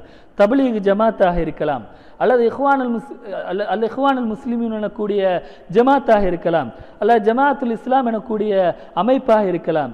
எதுவாக இருந்தாலும் அவர்கள் அனைவரும் முஸ்லிம்களுக்கு சொல்லக்கூடிய போதனை என்னென்றால், இப்படியான காலங்கள் வருகின்ற நேரத்தில் அவர்களோடு சேர்ந்து நடங்கள், அவர்களோடு ஒப்பாகி போகுங்கள், அவர்களுக்கு திருப்தி ஏற்படுத்தக்கூடிய விதத்தில் நீங்கள் நடந்து கொள்ளுங்கள், உங்களுடைய செயற்பாடுகளை அமைத்துக் கொள்ளுங்கள் என்றுதான் போதனை செய்யக்கூடிய ஒரு உண்மையிலேயே துர்ப்பாக்கியமான ஒரு நிலையை நாங்கள் இங்கே சமுதாயத்திலே பார்க்கிறோம். உண்மையிலே கண்ணியத்துக்குரிய சகோதரர்களே, காஃபிர்களை திருப்திப்படுத்துவது என்பது சாதாரணமான விடயம் கிடையாது. இது மிகவும் அபாயகரமான ஒன்று என்பதை புரிந்து கொள்ள வேண்டும். மார்க்கத்திலே அது அனுமதிக்கப்படாத ஒன்றாக இருந்து கொண்டிருக்கின்றது. எங்களுடைய கடமை என்ன என்றால், நாங்கள் எப்போதும் அல்லாஹு தாலாவை தான் திருப்திப்படுத்தக்கூடியவர்களாக இருக்க வேண்டும். மாற்றமாக காபீர்களை திருப்திப்படுத்தக்கூடிய மக்களாக இருக்கக்கூடாது. காபீர்களை திருப்திப்படுத்துவது என்பது முனாஃபிக்களுடைய பண்பாக இருந்து கொண்டிருக்கின்றது. அல்லாஹு தாலா முனாஃபிக்களை பற்றி குர்ஆனில் கூட அதனைத்தான் சொல்லி இருப்பதை நாம் பார்க்கலாம். உண்மையிலேயே அல்லாஹும் அல்லாஹ்வுடைய தூதரும் தான் உண்மையிலேயே திருப்திப்படுத்துவதற்கு தகுதியானவர்களாக பொருத்தமானவர்களாக இருக்கிறார்கள். அல்லாஹ் அல்லாத யாரையும் நாங்கள் என்ன செய்யக்கூடாது, அவர்கள் அல்லாத வேறு யாரையும் திருப்திப்படுத்துவதற்கு முற்படக்கூடாது. அவ்வாறு முற்படுத்துவது, இப்படி காபீர்களை திருப்திப்படுத்துவதற்கு முற்படுத்துவது முனாஃபிக்களுடைய பண்பாக அல்லாஹு தாலா அல் குர்ஆனிலே சிலாகித்து கூறியிருப்பதை நாம் பார்க்கலாம். எனவே இப்படியான பண்புகளை விட்டும் நாங்கள் தூரமாக இருக்க வேண்டும். எங்களை படைத்த அல்லாஹ் படைத்த நோக்கமான அந்த இபாதத்தை நிறைவேற்றக்கூடிய மக்களாக இருக்க வேண்டும். மாற்றமாக அல்லாஹ் அல்லாதவர்களை திருப்திப்படுத்தி அல்லாஹு தாலாவை கோபத்துக்குள்ளாக்கக்கூடிய நடவடிக்கையில் ஒரு காலமும் நாங்கள் ஈடுபடக்கூடாது. ரசூலுல்லாஹி ஸல்லல்லாஹு அலைஹி வஸல்லம் அவர்களையும் ரசூலுல்லாஹோடு இருந்த சஹாபாக்களையும் பற்றி அல்லாஹு தாலா வர்ணித்த வர்ணனைகளை எடுத்து பாருங்கள். அவர்களை பொறுத்த மட்டிலே அவர்கள் அல்லாஹ்வுடைய திருப்தியை மையமாக வைத்துத்தான் வாழக்கூடியவர்களாக இருந்திருக்கிறார்கள். அல்லாஹ் அல்லாதவர்களை திருப்திப்படுத்தக்கூடியவர்களாக இருந்தில்லை என்பதை நாம் புரிந்து கொள்ளலாம். அல்லாஹு தாலா அல் குர்ஆனிலே சொல்கிறான், ரசூலுல்லாஹி ஸல்லல்லாஹு அலைஹி வஸல்லம் அவர்களை பொறுத்த மட்டிலே முஹம்மது நபி அவர்கள் அல்லாஹ்வுடைய தூதராக இருந்து கொண்டிருக்கிறார். அவரோடு இருக்கக்கூடிய சஹாபாக்களை பொறுத்த மட்டிலே அவர்கள் காபீர்களோடு கடுமையாக நடக்கக்கூடியவர்களாக இருப்பார்கள். அதே நேரத்திலே மூமீன்களாகி அவர்கள் தங்களுக்கு மத்தியிலே ஒருவருக்கொருவர் இரக்கம் காட்டி கனிவாக நடக்கக்கூடியவர்களாக இருப்பார்கள் என்று அல்லாஹு ஜல்ல சுப்ஹானஹு வ தஆலா அல் குர்ஆனிலே சொல்கிறான். இது எதனை எங்களுக்கு உணர்த்தி காட்டு என்றால், எங்களுடைய சஹாபாக்கள், எங்களுக்கு முன்வாழ்ந்த சலஃபு சாலிஹீன்களாக இருக்கக்கூடிய இந்த சஹாபாக்கள் எப்படிப்பட்டவர்கள் என்று அல்லாஹு தஆலா இந்த வசனத்திலே சொல்கிறான். அவர்களை பொறுத்த மட்டிலே அவர்கள் காபீர்களோடு கடுமையாகத்தான் இருப்பார்கள். திருப்தி என்றால் அல்லாஹ்வுடைய திருப்தி தான். அன்பு என்றால், நேசம் என்றால் தங்களோடு உள்ள மூமீன்களோடு தான் நேசம் கொள்வார்கள். காபீர்களோடு கடுமையாகத்தான் இருந்திருக்கிறார் என்பதை புரிந்து கொள்ளலாம். அல்லாஹ் தன்னுடைய நபியை பார்த்து என்ன சொல்கிறான், காபீர்களுடைய விதத்தில் என்ன சொல்கிறான்? அல்லாஹ் சொல்கிறான், நபியே நீங்கள் காபீர்களோடும் முனாஃபிக்குகளோடும் நீங்கள் போராடுங்கள், ஜிஹாது செய்யுங்கள் என்று சொல்லி அல்லாஹு தாலா கட்டளையிட்டிருப்பதை பார்க்கலாம். இந்த அளவுக்கு காபீர்களோடும் முனாஃபிக்குகளோடும் பகைமை கொள்வது, அவர்களோடு கோபமாக நடந்து கொள்வதுதான் ஒரு மூமினுடைய கடமை என்பதை இது மாதிரியான வசனங்களிலிருந்து எங்களால் புரிந்து கொள்ளலாம். இந்த அடிப்படையிலே தான் நாங்கள் வாழக்கூடியவர்களாக இருக்க வேண்டும் ஒழிய, மாற்றமாக அல்லாஹ்வுடைய திருப்தியை ஒதுக்கிவிட்டு மனிதனுடைய திருப்தி தான் எனக்கு முக்கியம் என்று வாழ்ந்து அல்லாஹ்வுடைய கோபத்தை நாங்கள் சம்பாதிப்போம் என்று சொன்னால் நிச்சயமாக எங்களுடைய இறுதி நிலைமை மிக மோசமாகத்தான் இருக்கும். ஆயிஷா ரலியல்லாஹு தஆலா அன்ஹா அவர்களுடைய ஒரு கூற்றை பாருங்கள். அதில்லாம் இந்த ஹதீஸ் ரசூல் ஸல்லல்லாஹு அலைஹி வஸல்லம் அவர்களை தொட்டும் அறிவிக்கப்பட்டிருக்கின்றது. ஆனாலும் அது உறுதியான தகவல் அல்ல. மாற்றமாக ஆயிஷா ரலியல்லாஹு தஆலா அவர்களை தொட்டும் சஹீஹான தரத்திலே பதிவு செய்யப்பட்ட ஒரு செய்தி என்னென்றால், ஒரு மனிதன் உலகத்திலே வாழும்போது எனக்கு அல்லாஹ்வுடைய திருப்தி தேவையில்லை, மனிதர்களுடைய திருப்தி தான் எனக்கு முக்கியம், அல்லாஹ் தஆலா கோபித்தாலும் பரவாயில்லை என்று அல்லாஹ்வை கோபித்து கொண்டு மனிதனுடைய திருப்தியை நாடி எந்த மனிதன் உலகத்திலே வாழுகின்றானோ அந்த மனிதனுக்கு அல்லாஹு தஆலா கடைசியில் என்ன செய்வான் என்றால், யாருடைய திருப்திக்காக வேண்டி அந்த மனிதன் உலகத்திலே என்னென்ன வேலைகள்லாம் ஈடுபட்டானோ அந்த மனிதர்களை அல்லாஹு தஆலா பகைமையாக ஆக்கிவிடுவான். அவனுக்கு பகைவர்களாக அல்லாஹு தஆலா ஆக்கி விடுவான். அல்லாஹ்வுடைய கோபம் என்றென்றும் அவனுக்கு இருக்கும் என்று ஆயிஷா ரலியல்லாஹு தஆலா சொல்கிறார்கள். அதே மாதிரி எந்த ஒரு மனிதன் உலகத்தில் வாழும்போது எனக்கு அல்லாஹ்வுடைய திருப்தி தான் தேவை, மனிதர்கள் எவர்களுடைய திருப்தியும் எனக்கு தேவையில்லை என்ற ஒரு மனிதன் உலகத்திலே செயற்படுவான் என்றால், இறுதியிலே அல்லாஹு தஆலா மனிதர்களுடைய திருப்தி தேவையில்லை என்பதற்காக அல்லாஹ்வுடைய திருப்தியை மாத்திரம் தெரிவு செஞ்சு முன் வந்ததற்காக வேண்டி அல்லாஹு தஆலா எவர்களை எல்லாம் அல்லாஹுக்காக வேண்டி அவன் பகைத்தானோ அவர்கள் அனைவருடைய அன்பையும் அல்லாஹு தஆலா அவனுக்கு மீட்டி கொடுப்பான் என்று ஆயிஷா ரலியல்லாஹு தஆலா அன்ஹா அவர்கள் சொல்கிறார்கள். எனவே இந்த செய்தியை பார்க்கிற நேரத்தில் என்ன புரிந்து கொள்கிறோம்? எங்களுக்கு அல்லாஹ்வுடைய திருப்தி தான் முக்கியம். அல்லாஹ்வுடைய திருப்திக்காக வேண்டி காபிர்களை நாங்கள் பகைத்தாலும் கடைசியில் காபிருடைய அன்பை அல்லாஹு தஆலா எங்களுக்கு கொண்டு வந்து தருவான். அதற்கு மாற்றமாக இல்லை, அல்லாஹ் கோபித்து கொண்டாலும் பரவாயில்லை, காபிர்களுடைய அன்பு தான் எனக்கு முக்கியம் என்று எந்த மனிதன் உலகத்திலே செயற்படுவானோ, அன்புக்காக வேண்டி காபிருடைய திருப்திக்காக வேண்டி அவன் தன்னுடைய செயற்பாடுகளை அமைப்பானோ, கடைசியில் திருப்திக்காக வேண்டி எந்த காபிர்களுக்கான அவன்களோடு சேர்ந்து நடந்தானோ அதே காபிருடைய பகைமை அல்லாஹு தஆலா ஏற்படுத்துவான். நாங்கள் நிதர்சனமாக இலங்கையுடைய வரலாறிலே சமீப காலத்திலே காபிர்களால் முஸ்லிம்களுக்கு எதிராக மேற்கொள்ளப்பட்ட காரியங்களை நாங்கள் சொல்லலாம். அந்த காரியங்களின் போது, அந்த நிகழ்வுகளின் போது, முஸ்லிம்களுக்கு எதிராக நடத்தப்பட்ட தாக்குதல்களின் போது அவைகளுக்கு முன்னால முஸ்லிம்கள் எப்படி இருந்தார்கள்? அந்த காபிருடைய அன்பை பெறணும் என்பதற்காக வேண்டி தன்சல் கொடுத்தார்கள். அவர்களுடைய நிகழ்வுகளை கலந்து கொண்டார்கள். முஸ்லீம்களுடைய விழாக்களின் போதும், முஸ்லீம்களுடைய மார்க்க நிகழ்வுகளின் போதும், அவருடைய திருமண வைபவங்களின் போதும் காபீர்களை வரவழைத்தார்கள். முதலாவது சப்புளை வைத்து விருந்து பிரசாரம் செய்தார்கள், அவ்வளோத்தையும் செய்தார்கள். கடைசியில் அல்லாஹு தஆலா என்ன செய்தான்? அதே காபீர்களின் மூலமாக அவர்களுக்கு அழிவை ஏற்படுத்தினான். அதே காபிர்கள் மூலமாக சொத்துக்களை அழிக்க வைத்தான். அதே காபிர்கள் மூலமாக ஆதிகளாக அல்லாஹு தஆலா ஆக்கினான். பாருங்கள், ஆயிஷா ரலியல்லாஹு தஆலா அன்ஹா அவர்கள் சொன்ன அந்த செய்தி எவ்வளவு நிதர்சனமானது என்பதை எங்களால் புரிந்து கொள்ள முடியும்.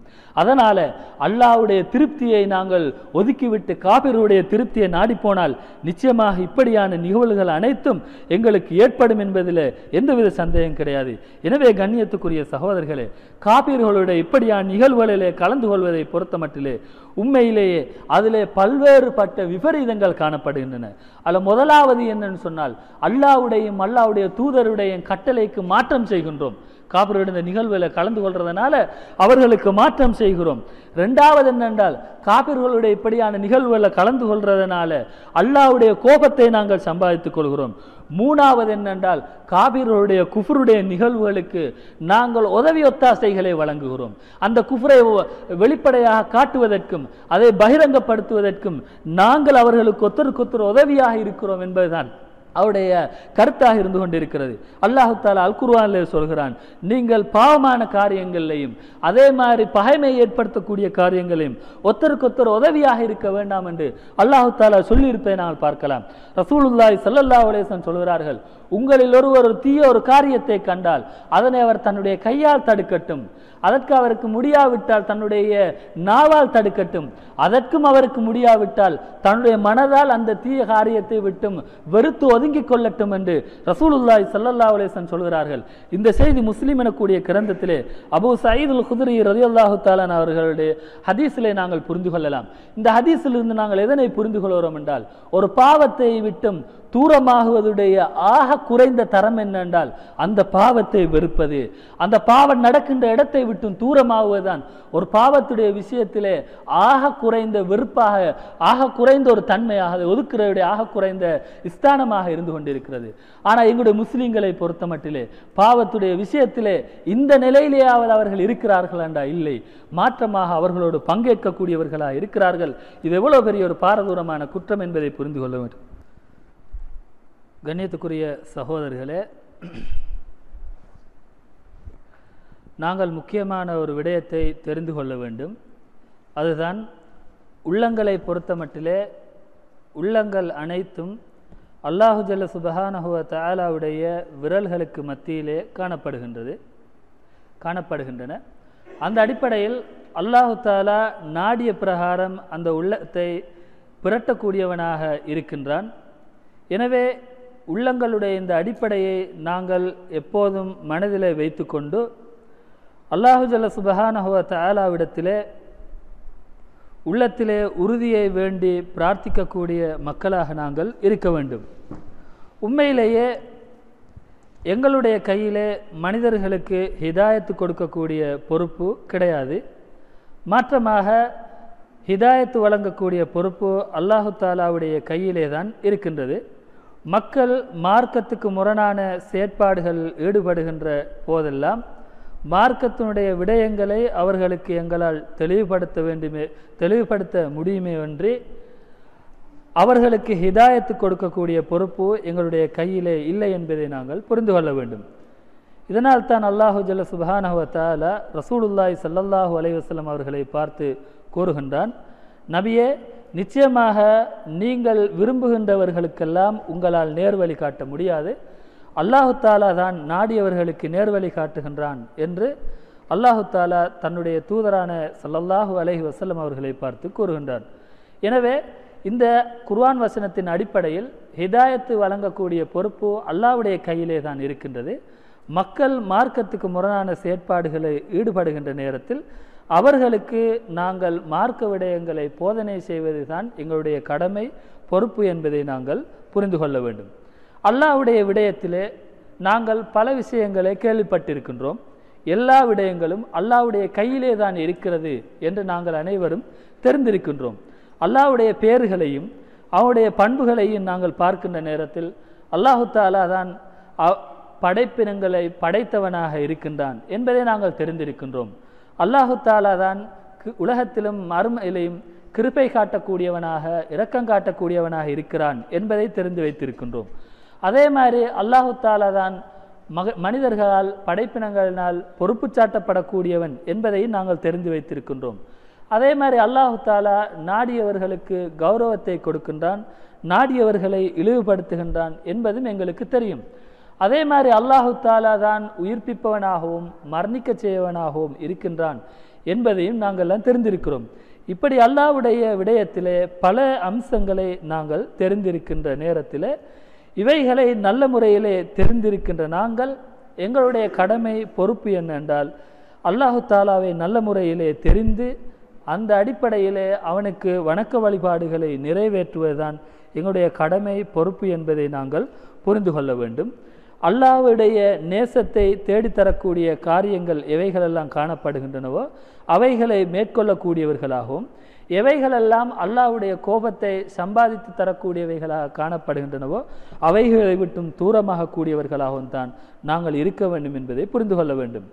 எனவே கண்ணியத்துக்குரிய சகோதரர்களே, முஸ்லிம்கள் அனைவருக்கும் நாங்கள் செய்யக்கூடிய உபதேசம் என்ன என்றால், அவர்கள் அனைவரும் அல்லாஹு தாலாவை நல்ல முறையிலே விளங்கி அவனை வழிபடக்கூடிய மக்களாக இருக்க வேண்டும். மன உச்சைக்கு கட்டுப்படக்கூடியவர்களாக இருக்காமல் அதனை விட்டு முழுமையாக தூரமாக கூடியவர்களாக இருக்க வேண்டும். அல்லாஹ் மீது பொறுப்பு சாட்டக்கூடிய மக்களாக இருக்க வேண்டும். பொறுப்பு சாட்டுவதாக இருந்தால் அல்லாஹ் மீது மாத்திரம்தான் பொறுப்பு சாட்ட முடியும் என்ற அடிப்படையில் அல்லாஹ் மீது மாத்திரம் பொறுப்பு சாட்டக்கூடியவர்களாக இருக்க வேண்டும். அல்லாஹு தாலா அல் குர்ஆனிலே மூமின்களை பார்த்து என்ன கூறுகிறான் என்றால், நீங்கள் உண்மையான விசுவாசிகளாக இருந்தால் அல்லாஹ் மீது பொறுப்பு சாட்டுங்கள் என்று அல்லாஹு தாலா அல் குர்ஆனிலே பணிப்பதை நாங்கள் பார்க்கலாம்.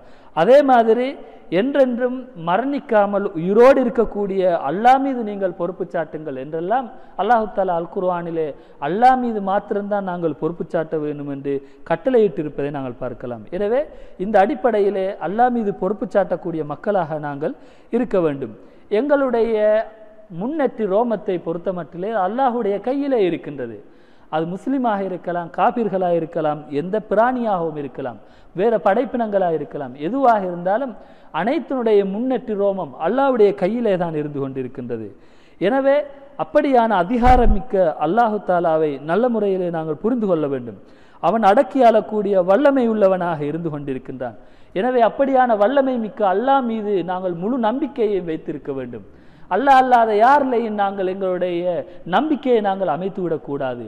எல்லா ஆற்றலும் சக்தியும் பொறுப்பு சாட்டுதலும் வல்லமை அனைத்தும் அல்லாஹ்வுடைய கையிலே தான் இருக்கிறது என்ற நம்பிக்கை தான் நாங்கள் எங்களிடத்தில் இருக்க வேண்டும்.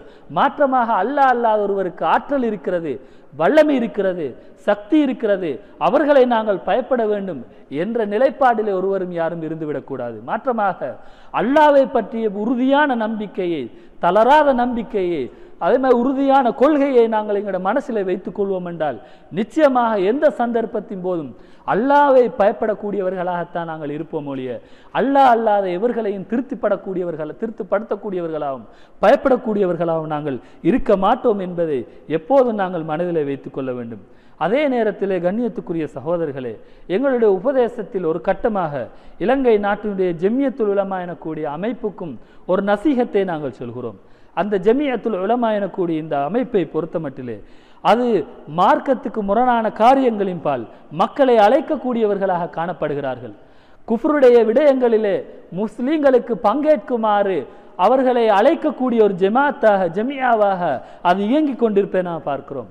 அது மாதிரி அல்லாஹ்வுக்கும் அல்லாஹ்வுடைய தூதருக்கும் மாற்றம் செய்யக்கூடிய காரியங்களிலே முஸ்லிம்கள் ஈடுபடுமாறு அவர்களுக்கு போதனை செய்யக்கூடிய ஒரு ஜமியாவாக அது இயங்கிக் கொண்டு வருவதை நாங்கள் பார்க்கிறோம். அதே மாதிரி காபிர்களோடு எந்த நேரத்திலும் அவருடைய குஃப்ருடைய விஷயத்திலையும் அவருடைய அல்லாஹ்வுக்கு மாற்றம் செய்யக்கூடிய காரியங்களையும் எந்த நேரமும் ஒத்துழைப்பு வழங்கக்கூடிய விதத்திலே அவர்களோடு இருக்குமாறு போதனை செய்யக்கூடிய வழிகாட்டல்களை வழங்கக்கூடிய ஒரு ஜமியாவாக இந்த ஜமியத்துல் உலமா எங்களுடைய நாட்டிலே இயங்கிக் கொண்டிருப்பதை நாம் பார்க்கிறோம். அந்த ஜமியாவுக்கு நாங்கள் சொல்லக்கூடிய உபதேசம் என்னென்றால், நீங்கள் அல்லாஹ்விடத்தில் தௌபா செய்யுங்கள். நீங்கள் மக்களை குஃப்ரின்பால் வழிகாட்டுகின்றீர்கள், மக்களை பிதஅத்தின்பால் வழிகாட்டுகின்றீர்கள், அல்லாஹ்வுக்கு மாற்றம் செய்யக்கூடிய அதே நேரத்தில் மார்க்க சட்டதிட்டங்களுக்கு புறம்பான சட்டங்களை கொண்டு மக்களை நீங்கள் வழிகாட்டி கொண்டிருக்கிறீர்கள். இது பாவமான விஷயங்களாக காணப்படுகின்றன. முதலாவது நீங்கள் அல்லாஹ்விடத்திலே தௌபா செய்யுங்கள். இதுதான் உங்களுடைய முதலாவது கடமையாக இருந்து கொண்டிருக்கின்றது. மக்களுக்கு தௌஹீதை படித்துக் கொடுங்கள், மக்களுக்கு ஷிர்க்குடைய விபரீதத்தை பற்றி சொல்லிக் கொடுங்கள், நல்ல விஷயங்களை கற்றுக் கொடுங்கள், பிதஅத்தை விட்டு தூரமாக இருங்கள், நன்மையை ஏவக்கூடிய தீமையை விட்டு தடுக்கக்கூடிய தீனை எந்த சந்தர்ப்பத்திலையும் எந்த காலகட்டத்திலையும் எப்படியான நிலையிலையும் எப்படியான அச்சமான சூழ்நிலையிலையும் தீனை இறுக பற்றி பிடிக்கக்கூடிய மக்களாக இருங்கள்.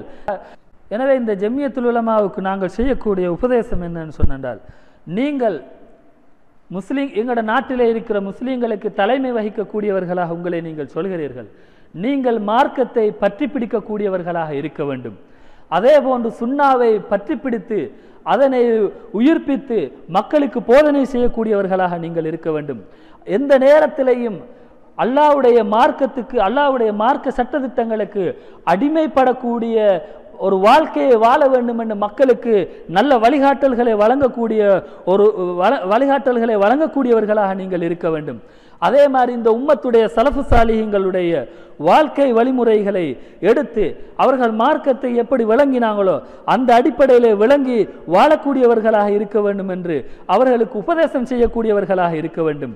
அது மாதிரி இது மாதிரியான ஜஹ்லான அது மடமைத்தனமான விஷயங்களை விட்டும் தூரமாக கூடியவர்களாகவும் காபிர்களோடு ஒன்றரை கலந்து அவர்களுடைய செயற்பாடில் ஈடுபடக்கூடியவர்களாக இருக்க வேண்டும் என்று மக்களுக்கு சொல்வதை விட்டும் தூரமாக கூடியவர்களாக உங்களை நீங்கள் பாதுகாத்துக் கொள்ளக்கூடியவர்களாகவும் இருக்க வேண்டும் என்று நாங்கள் உங்களுக்கு உபதேசம் செய்கின்றோம். அதே மாதிரி நீங்கள் மக்களுக்கு விட்டு கொடுப்பை பற்றி சொல்கிறீர்கள். விட்டு கொடுக்கக்கூடிய மனப்பான்மை உள்ளவர்களாக இருக்க வேண்டும், அவர்களோடு சேர்ந்து நடக்க வேண்டும் என்ற இந்த முதாஹனா எனக்கூடிய அம்சத்தை நீங்கள் போதிக்கக்கூடியவர்களாக இருக்கின்றீர்கள்.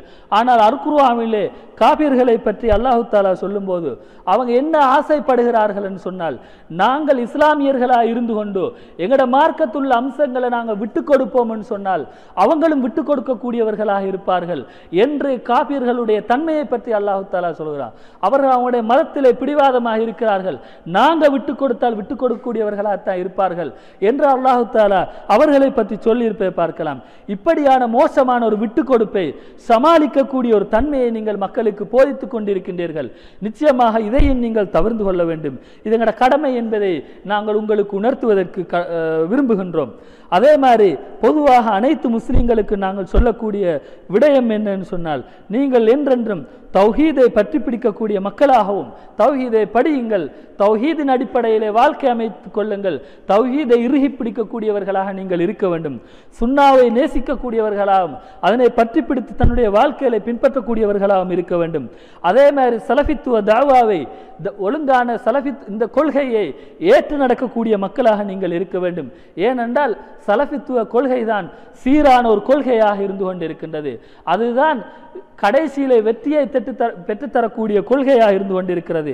அந்த கொள்கையை சொல்லக்கூடிய அந்த சலஃபி தாவாவுக்கு பதில் சொல்லக்கூடிய, அதற்கு உங்களுடைய காதுகளை செவிதாழ்த்தி கேட்கக்கூடிய மக்களாக நீங்கள் இருக்க வேண்டும் என்று நாங்கள் உங்களுக்கு உபதேசம் செய்கின்றோம். அல்லாஹு தாலா தன்னுடைய நபியை பார்த்து சொல்லக்கூடிய கட்டளை என்னென்றால், நபியே உம்முடைய இரட்சகனுடைய பாதையின் பால் நீங்கள் அவர்களுக்கு அழைப்பு விடுங்கள் என்று அல்லாஹு தாலா நபியை பார்த்து சொல்கிறான். அந்த பாதை தான் சலஃபித்துவ தாவா அடிப்படையிலே உள்ள பாதையாக இருந்து கொண்டிருக்கிறது. அந்த பாதையிலே பிரயாணிக்கக்கூடிய மக்களாகத்தான் நீங்கள் இருக்க வேண்டும். அதே மாதிரி அல்லாஹு தாலா நபியை பார்த்து சொல்கிறான், நபியை நீங்கள் சொல்லுங்கள், இதுதான் என்னுடைய பாதையாக இருந்து கொண்டிருக்கிறது, இந்த பாதையிலே நான் மிக தெளிவான நிலையில் இருந்து கொண்டு அழைக்கிறேன் என்று நபியை நீங்கள் சொல்லுங்கள்னா, அந்த பாதை தான் சலஃபித்துவ தாவா சொல்லக்கூடிய பாதையாக இருந்து கொண்டிருக்கிறது. அதற்கு பதிலளிக்கக்கூடிய மக்களாக இருக்க வேண்டும். அதே நேரத்தில் அல்லாஹு தாலா சொல்கிறான், என்னுடைய பாதையான இந்த பாதை நேரான பாதையாக இருந்து கொண்டிருக்கிறது, அதை நீங்கள் பின்பற்றுங்கள். அது இல்லாம ஷைத்தானியத்தான பாதைகளை நீங்கள் பின்பற்றி விட வேண்டாம். அப்படி பின்பற்றுவீர்கள் என்று சொன்னால் பிரிந்து விடுவீர்கள் என்று சொல்லி கூட அல்லாஹு தஆலா அல் குர்ஆனிலே போதனை செய்திருப்பதை பார்க்கலாம். எனவே கண்ணியத்துக்குரிய சகோதரர்களே, இந்த சீரான பாதையை ஏற்று விளங்கி அதிலே பிரயாணம் செய்யக்கூடிய மக்களாகத்தான் நாங்கள் இருக்க வேண்டுமே ஒழிய, மாற்றமாக இப்படி காபீர்களோடு சேர்ந்து கொண்டு அவங்க செய்கின்ற அவங்களோட காரியங்களிலே உதவி ஒத்தாசையை செய்து கொண்டு குஃப்ரியத்தான ஒரு வாழ்க்கையை நாங்கள் வாழ்வதை விட்டும் எங்களை நாங்கள் பாதுகாத்துக் கொள்வதற்கு கடமைப்பட்டிருக்கின்றோம். கண்ணியத்துக்குரிய சகோதரர்களே, எங்களுக்கு இந்த பூமியிலே ஆட்சி அதிகாரம் கிடைப்பதாக இருக்கலாம், அல்லது நல்ல வசதி வாய்ப்போடு எந்த பிரச்சனையும் இல்லாமல் நல்ல முறையிலே வாழ்வதாக இருந்தாலும் அது அல்லாஹ்வுடைய கையிலே தான் இருந்து கொண்டிருக்கின்றது. அதனை நாங்கள் பெற்றுக்கொள்வதாக இருந்தால், அல்லாஹ்வுடைய அந்த தீனை இறுக பற்றி பிடிக்கக்கூடிய மக்களாக இருந்தால் அல்லாஹ் அதனை இலகுபடுத்தி தருவான். மாற்றமாக அல்லாஹ்வுக்கும் அல்லாஹ்வுடைய தூதருக்கும் மாற்றம் செஞ்ச ஒரு வாழ்க்கையை நாங்கள் வாழுவோம் என்றால் நிச்சயமாக இழிவைத்தான் அல்லாஹு தாலா எங்களுக்கு தருவான் என்பதில் எந்த சந்தேகம் கிடையாது. குர்ஆன் கூட அதை எங்களுக்கு வாக்காக அளித்திருப்பதை நாங்கள் பார்க்கிறோம். எனவே நாங்கள் ஈமான்தாரிகளாகவும் அதே நேரத்திலே சுன்னாவை நிலைநாட்டக்கூடிய மக்களாகவும் ஷிர்க்கை விட்டும் தூரமாகக்கூடிய மக்களாகவும் நாங்கள் இருப்போம் என்று சொன்னால், அல்லாஹ்வுடைய வாக்கு என்னன்னு சொன்னால், எங்களுக்கு இந்த பூமியிலே அல்லாஹு தாலா பாதுகாப்பை அமைத்து தருவான். அல்லாஹு தாலா பாதுகாப்பான ஒரு சூழலை எங்களுக்கு ஆக்கி தருவான். எந்தவித பிரச்சனையும் இல்லாமல் சிக்கலும் இல்லாமல் நல்ல ஒரு வாழ்க்கையை அல்லாஹு தாலா பூமியில ஆக்கி தருவான். நாங்கள் இந்த தீனை பற்றி பிடிக்கும் காலமெல்லாம் தான் அது எங்களுக்கு கிடைக்கும். மாற்றமாக தீனை ஒரு புறம் போட்டுவிட்டு நாங்களாக கற்பனை பண்ணி கொண்டு இந்த இலங்கை நாட்டிலே நிம்மதியாக இருக்கலாம், பிரச்சனைகள் இல்லாமல் இருப்பதாக இருந்தால் காபீர்களை திருப்திப்படுத்த வேண்டும், அவங்களோடு சேர்ந்து போக வேண்டும். அப்பதான் இந்த நாட்டிலே நிம்மதியாக எங்களுக்கு இருக்கலாம் என்று போலியான ஒரு கற்பனையை, ஷைத்தானுடைய அலங்காரத்தை சரிகண்டு நாங்கள் தீனை ஒதுக்கிவிட்டு நாங்கள் அந்த எதிர்பார்ப்போடு செயற்படுவோம் என்றால் நிச்சயமாக இந்த பூமியிலே அல்லாஹ் தஆலா எங்களுக்கு இழிவை தவிர வேறு எதையும் தரமாட்டான். மாற்றமாக எவ்வளவு காபிர்கள் எதிர்த்தாலும், எவ்வளவு ஆயுத பலத்தோடு வந்து எங்களை எதிர்ப்பார்கள் என்று பயம் இருந்தாலும் நாங்கள் மிகவும் சிறுபான்மையர்களாக இருக்கிறோம். காபிர்கள் பெரும்பான்மையினர்களாக இருக்கிறார்கள். அவர்கள் அனைவரும் ஒன்று குழுமி வந்தால் எங்களுக்கு விலாசமே இல்லாமல் போகும் என்ற நிலை இருந்தாலும் நாங்கள் இந்த தீனிலே உறுதியாக இருந்து இந்த மார்க்கத்தை தெளிவான முறையிலே உறுதியாக பின்பற்றி சுன்னாவை நிலைநாட்டி குஃப்ரையும் ஷிர்கையும் எதிர்த்து அல்லாஹ் மீது பூர்ணமான தவக்குலோடு நாங்கள் செயற்படுவோம் என்றால் ஓரிரு நபர்கள் இந்த இலங்கை நாட்டில் இருந்தாலும் அல்லாஹு ஜல்ல சுப்ஹானஹு வ தஆலாவுடைய உதவி கிடைக்கும். வரலாறை பாருங்கள், எவ்வளவு அற்பமான தொகையினர்கள், மிகவும் சொற்பமான தொகையினர்கள் எவ்வளவு பெரிய படை பட்டாளத்தை மிகைத்த வரலாறை நாங்கள் பார்க்கிறோம். அவர்கள் அனைவரும் ஈமான்தாரிகளாக இருந்தார்கள், அவர்கள் அனைவரும் தக்வாதாரிகளாக இருந்தார்கள், அவர்கள் அனைவரும் பயப்படுவதாக இருந்தால் அல்லாஹ்வுக்கு மாத்திரம்தான் பயப்படக்கூடியவர்களாக இருந்தார்கள். அதனால சொற்ப தொகையினர்களாக இருந்தாலும் அவர்களுடைய ஆயுத பலம் இருந்தாலும், ஆயுத பலம் மிக குறைவாக இருந்தும் கூட, ஆள் பலம் மிகவும் குறைவாக இருந்தும் கூட ஈமான்தாரி ஈமான்தாரிகளாக தக்வாதாரிகளாக இருந்ததனால பெரிய பெரிய படைகளை எல்லாம் மிகைத்த வரலாறுகளை நாங்கள் இந்த இஸ்லாமிய வரலாறுகளை நாங்கள் பார்க்கிறோம். அதனால கண்ணியத்துக்குரிய சகோதரர்களே, ஆயுதம், காபிர்களுடைய அன்பு, பெரிய ஆழ்பதம், இதுதான் எங்களுக்கு இந்த நாட்டிலே அமைதியை தரும், நிம்மதியை தரும் என்ற கற்பனையை விட்டு விடுங்கள். மாற்றமாக சொப்ப தொகையினர்களாக விரல் விட்டு எண்ணக்கூடிய கொஞ்ச மக்களாக நாங்கள் இருந்தாலும் கூட தீனிலே உறுதியான மக்களாக இருந்தால் உதவி தருவதற்கு அல்லாஹு தஆலா ஒருவன் மாத்திரம் போதுமானவனாக இருக்கிறான் என்பதை புரிந்து கொள்ள வேண்டும். கண்ணியத்துக்குரிய சகோதரர்களே, கௌரவம் என்பது, மரியாதை என்பது அல்லாஹ்வுடைய கையிலே தான் இருந்து கொண்டிருக்கின்றது. அல்லாஹ் தஆலா அந்த கௌரவத்தை நிச்சயமாக மூமின்களுக்கு கொடுப்பான் என்பதில் எந்த சந்தேகமும் இல்லை. அல்லாஹ் குர்ஆனிலே அதை வாக்காக கூட சொல்லியிருக்கிறான். கண்ணியம் என்பது, கௌரவம் என்பது அல்லாஹ்வுக்கும் அல்லாஹ்வுடைய தூதருக்கும் மூமின்களுக்கும் தான் இருக்கின்றது. இதை முனாஃபிக்குகள் விளங்கிக் கொள்ள மாட்டார்கள் என்று அல்லாஹ் தஆலா அல் குர்ஆனிலே சொல்வதை நாங்கள் பார்க்கலாம். எனவே கௌரவம் என்பது எப்போது மூமின்களுக்குத்தான். நாங்கள் மூமின்களாக இருந்தால் அந்த கௌரவத்தை எங்களுக்கு கொண்டு வந்து சேர்ப்பதற்கு அல்லாஹ் தஆலா போதுமானவனாக இருக்கிறான். நாங்கள் மூமின்கள் இல்லாமல் முனாஃபிக்குகளை போன்று வாழ்வோம் என்று சொன்னால், குஃபார்களை போன்று வாழ்வோம் என்று சொன்னால், அவங்களோடு சேர்ந்து வாழ்வோம் என்று சொன்னால், நாங்கள் மூமின்கள் இல்லாத காரணத்தினால் ஒரு காலமும் அல்லாஹ் தஆலா கௌரவத்தையும் தைரியத்தையும் காபிர்களுக்கு எங்களை பற்றிய அச்சனுர்வை ஒரு காலம் அல்லாஹ் ஏற்படுத்த மாட்டான் என்பதை எப்போது நாங்கள் மனதிலே வைத்துக் கொள்ள வேண்டும். அல்லாஹ் தஆலா குர்ஆனில் சொல்கிறான், அவன் நாடியவர்களுக்கு கௌரவத்தை கொடுக்கிறான், அவன் நாடியவர்களுக்கு இழிவை கொடுக்கிறான். நாங்கள் மூமின்களாக இருந்தால் அல்லாஹ்வுடைய நாட்டத்தின் பிரகாரம் எங்களுக்கு கௌரவம் கிடைக்கும். இல்லை, வேற வழியிலே நாங்கள் கௌரவத்தை நாடி போவோம் என்று சொன்னால் உமர் ரலியல்லாஹு தஆலா அவர்கள் சொல்லுவ மாதிரி அல்லாஹ்வுடைய இழிவுதான் எங்களுக்கு கிடைக்கும் என்பதை எப்போது நாங்கள் மனதிலே வைத்துக் கொள்ள வேண்டும். இந்த போதனையை கொண்டு இன்றைய உரையை நாங்கள் நிறைவு செய்கிறோம். அதனால கண்ணியத்துக்குரிய சகோதரர்களே, தௌஹீதை படியுங்கள், தௌஹீதை விளங்குங்கள், அந்த அடிப்படையிலே வாழ்க்கை அமையுங்கள், சுன்னாவை நேசியுங்கள், சுன்னாவை பின்பற்றி அதனை உயிர்ப்பித்து அதனை செய்யக்கூடிய மக்களாக இருங்கள். மார்க்கத்துக்கு எதெல்லாம் முரண் என்று தெரிகிறதோ, எதெல்லாம் முரண் என்று தெரிந்தாலும் யாரையும் பார்க்க வேண்டாம், எவர்களையும் திருப்திப்படுத்த முயற்சி முரணண்டா செய்யாமல் இருந்து கொள்ளுங்கள். இதுதான் எங்களுடைய கடமை, பொறுப்பாக இருந்து கொண்டிருக்கிறது. இன்ஷா அல்லாஹ் இந்த அளவு வரைக்கும் எங்களால் இப்படியான அளவு உரையை நிகழ்த்துவதற்கு அல்லாஹு தஆலா வழியை ஏற்படுத்தி தந்திருக்கிறான். இன்ஷா அல்லாஹ் எதிர்வரக்கூடிய இன்னொரு சந்தர்ப்பத்திலே காபிர்களுக்கு மாற்றமாக நடப்பது தொடர்பான இன்னும் சில ஆதாரங்களுடைய விளக்கங்கள் காணப்படுகின்றன. வேறொரு சந்தர்ப்பத்திலே அதுக்குரிய விளக்கங்களை சொல்வோம். இதுவரைக்கும் பொறுமையாக இருந்து எங்களுடைய இந்த நிகழ்வை அல்லது இந்த உரையை கேட்டு செவிமடுத்து எங்களுக்கு ஒத்தாசை வழங்கியதற்காக வேண்டி உங்களுக்கு நன்றியை தெரிவித்து விடைபெறுகிறோம். வல்ஹம்துலில்லாஹி ரப்பில் ஆலமீன்.